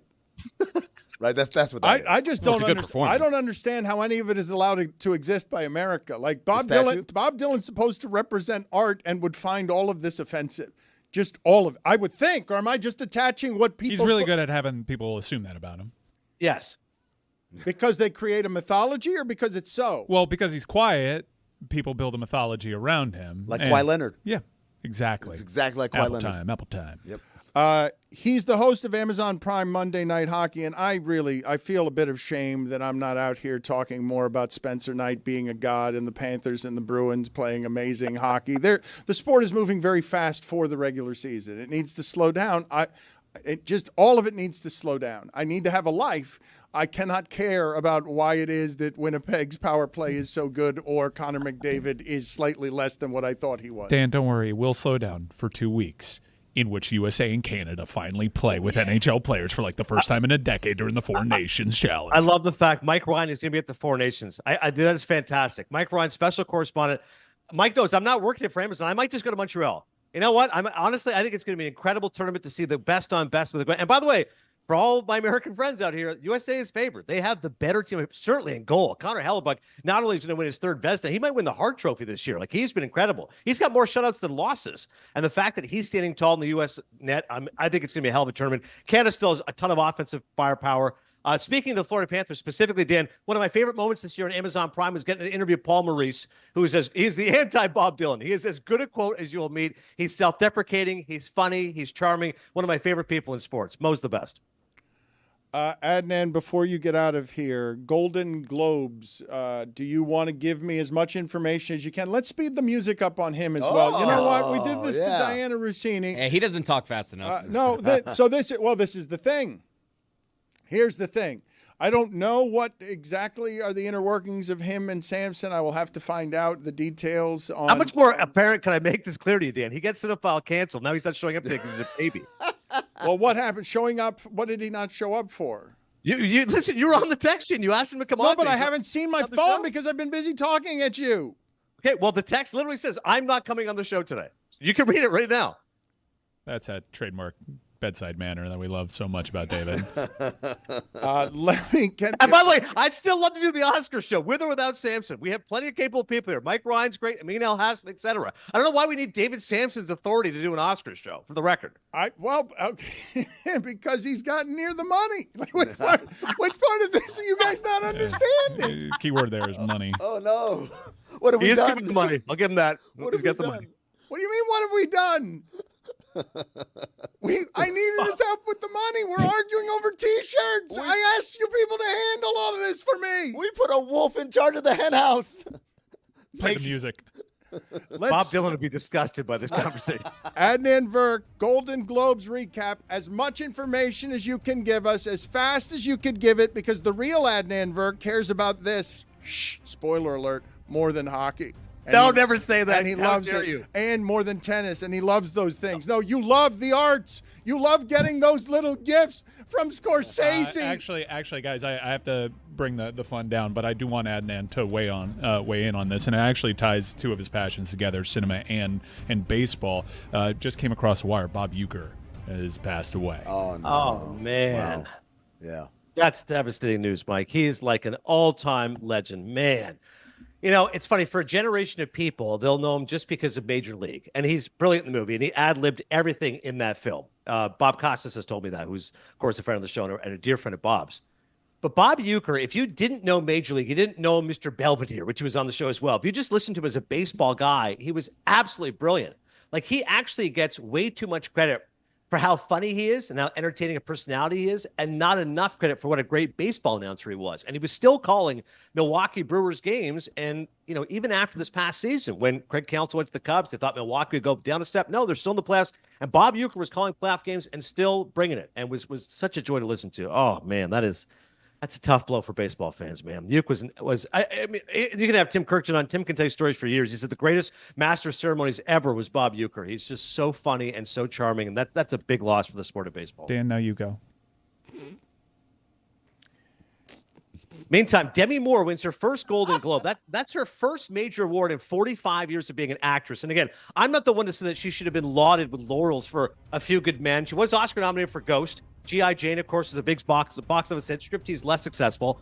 But give Mike Ryan credit. He was the first one that texted me and Samson, goes, you guys got to watch The Substance. I was like, horror movie, gonzo filmmaking, let's give it a shot. And both of us, all three of us, matter of fact, enjoyed it a lot more than we probably should have And it's not a film that would normally get awards-type consideration because it's too gruesome, too gory. But it's audacious, it's challenging, it's got heavy themes to hit on when it comes to women's issues. And Demi Moore does give a go-for-broke performance. I see the Golden Globes recognizing her, although I'd love to see Mikey Madison still win the Oscar for Honora, which is one of my favorite films of the year. And also credit to The Brutalist. Again, Adrian Brody might go down in history as the worst two-time Best Actor winner ever. Think about this. He won Best Actor for The Pianist at the age of 29. He was the youngest ever Best Actor winner. He's now the favorite to win for The Brutalist. Again, I will show you the DVD here again. And I love the film. Brady Corbet might win Best Director. He's the favorite. Guy Pearce is sensational. He's going to get nominated for Best Supporting Actor. But Adrian Brody, if I said to you guys, give me 5 iconic Adrian Brody performances, you're not going to be able to do so. And you could throw out Pat Riley and, playing a Lakers coach in Showtime. Predators. Honestly, he's He was great in that. King Kong. This is what we're doing with Adrian Brody, and he's going to win 2 Oscars. It's crazy to think about. Robert De Niro has 1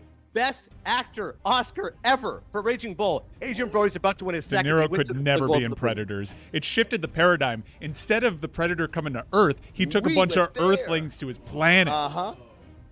Also, he was in Fool's Paradise. He did a good job in that.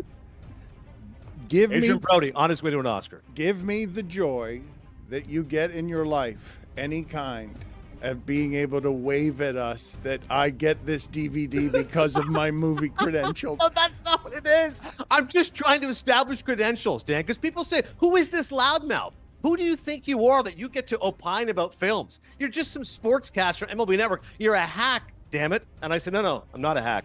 I'm a guy who gets sent the screenplay to challengers. Dan, you're often worried about the show aging out.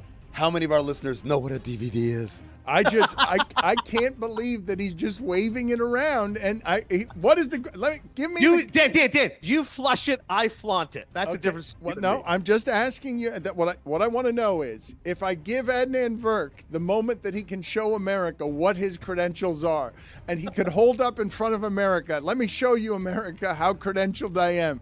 Somebody sent me this, and it's Robert De Niro's sock or whatever it is. Like, which you sniff daily as part of your morning mantra. What would the thing be? What would the one thing be? I have an unbelievable picture of Martin Scorsese in a director's chair on the set of The Irishman. And it's a gorgeous shot. I'm a big fan of that photographic look. Imagine Le Batard in repose, staring out at South Beach, but I don't get to see your face. I get to see you from behind. It's a gorgeous shot, black and white, Scorsese in the director's chair. Simply says director on the set of The Irishman. It's immaculate. I thought it was going to be a laser disc of Casino. Actually, add that. I do have some great Criterion DVDs. It means right about that. Adnan, good seeing you. He's the host of Amazon Prime Monday Night Hockey. If you want to do fast 30 seconds of baseball, we can do it through a lot of speed. He can do it on... You saw what just happened. I thought I'm a bit offended that we just eulogized Bob Uecker with that music playing right before you started. Yeah, but we faded it down. Chris was on it. And Adnan, I mean, man, was he ready for that A assignment. pro. What a great obit. Dan, we're still waiting for your words on it. I do have one more movie question because... Nosferatu is a huge box office hit, but it's a little polarizing, and the polarization basically comes down to one thing. Count Orlok has a mustache, and a lot of people, they kept it secret, and the reveal was kind of stunning. And I basically boiled it down to the people that didn't like Nosferatu didn't like the mustache. Was it, in retrospect, a mistake to put a mustache, a historically accurate mustache, on Count Orlok? Well, there's no question the movie's been polarizing. You're right, Mike. It's made a ton of money, which is a great sign for Robert Eggers, who you and I both appreciate as an independent director. He's a visionary. His films haven't made a ton of money, whether it's The Witch, or The Lighthouse, or The Northman, but this one's got people talking. And a friend said to me, he goes, how come Bill Skarsgård's not getting Oscar consideration? I said, well, maybe the fact that, he's the monster. And he goes, hang on a second. The awards, they love when they transform themselves. Yes? Demi Moore transforms herself. Timothée Chalamet transforms himself into Bob Dylan. So why does this guy not get credit for transforming himself into a monster, into Nosferatu? I said, all right, it's a fair point. I love the film, especially the cinematography. I'm a little mystified. It's been virtually ignored by all the major branches in terms of the acting categories. Lily Rose Depp, I thought, was terrific. Especially, as I said, the look of the film is amazing. Is the mustache the issue? Perhaps. But Eggers brings it. There's no question about it. Mike, I will take you up on your challenge as Adnan Virk leaves us, but I will ask Adnan Virk to tell me if I have anything wrong here, because Tim Kirkchin and Adnan Virk are very good gatekeepers for baseball, baseball's history, and the things about it that are special. And yes, when someone dies at 90 now, long life, we will not remember them correctly. But as it relates to Bob Uecker, as a player, wherever the trilogy resides, he was fine as a player, a known player. But the career that he had 50 years after that was being a clown prince, face and voice for baseball that was almost eternally lovable everywhere it arrived in public. And also, Milwaukee can tell you, a lovely dark undercurrent of a baseball man who lived with all of the insane bitternesses that come with traveling on the road for 50 years, following a ball team around, and was great as a human being in a way that ties him regionally to something, but nationally, through the movies as well, to being a voice, face, and time for baseball that was allowed to age lovingly on radio, of all places, on radio, right? Like, it's a specific thing in a specific market with a specific relationship with the ears of a regional audience. Milwaukee is crushed today that this man, a historic clown prince of representation to America through the movies and through baseball, a historic figure in the region that transcended sports. Yeah, there's always something special about baseball on the radio, Dan. And again, it's part of a bygone era for some, but Tom Hammond's being inducted in the Baseball Hall of Fame, and he's been the voice of the Cleveland Indians, now Guardians, for decades. And like, you'll go back and listen to his calls, the Rajai Davis home run 2016, or any number of moments in the 90s Indians, and you're like, yeah, that really speaks to that locale and that generation. And similarly, as you said, for Milwaukee, this is a small market team, right? In terms of attendance and payroll, they're in the 20s of a 30-team baseball league, and yet Uke is the voice of summer for so many Wisconsinites. We know how tough the weather can be in Milwaukee, but they get up to the lake in the summer, and they're listening to Bob Uecker call Brewers baseball. And if they had 1982, they've had some good runs, obviously made the playoffs, been successful, but Bob Uecker's voice, it will be inextricably linked to baseball for those people there. And again, on a national level, people at least heard him enough on NBC broadcasts. They know Major League just a bit outside and all the one-liners. It's at the age of 90, it was truly a life well lived. And I'm telling you, this is not just because when people die, people say these things, a fundamentally humane and decent human being. I've got a photo here of you guys blocking David Sampson out of the Zoom, not allowing him in the personal meeting room on my text here. What is happening here? I'm just looking at the... Adnan, what are you doing, David Sampson? Why am I being sent? What is happening? Oh, you guys invited him and he says, I'm not coming on today. He just threw a temper. That's what I told you. Correct. Oh, I said, listen, we're going to go on and talk movies, even though, I get stuff sent to me and I'm an actual critic and you're not. We'll still come on and do a bit. And he said, I'm not coming on today. And I'm like, really? You're just going to take your ball and go home? I'm like, okay, that's fine. Nothing perfect. Hashtag wait to see. All right. Well, we'll put you on next week. Thank you, Adnan. Appreciate the time. Thanks, guys. Love you guys.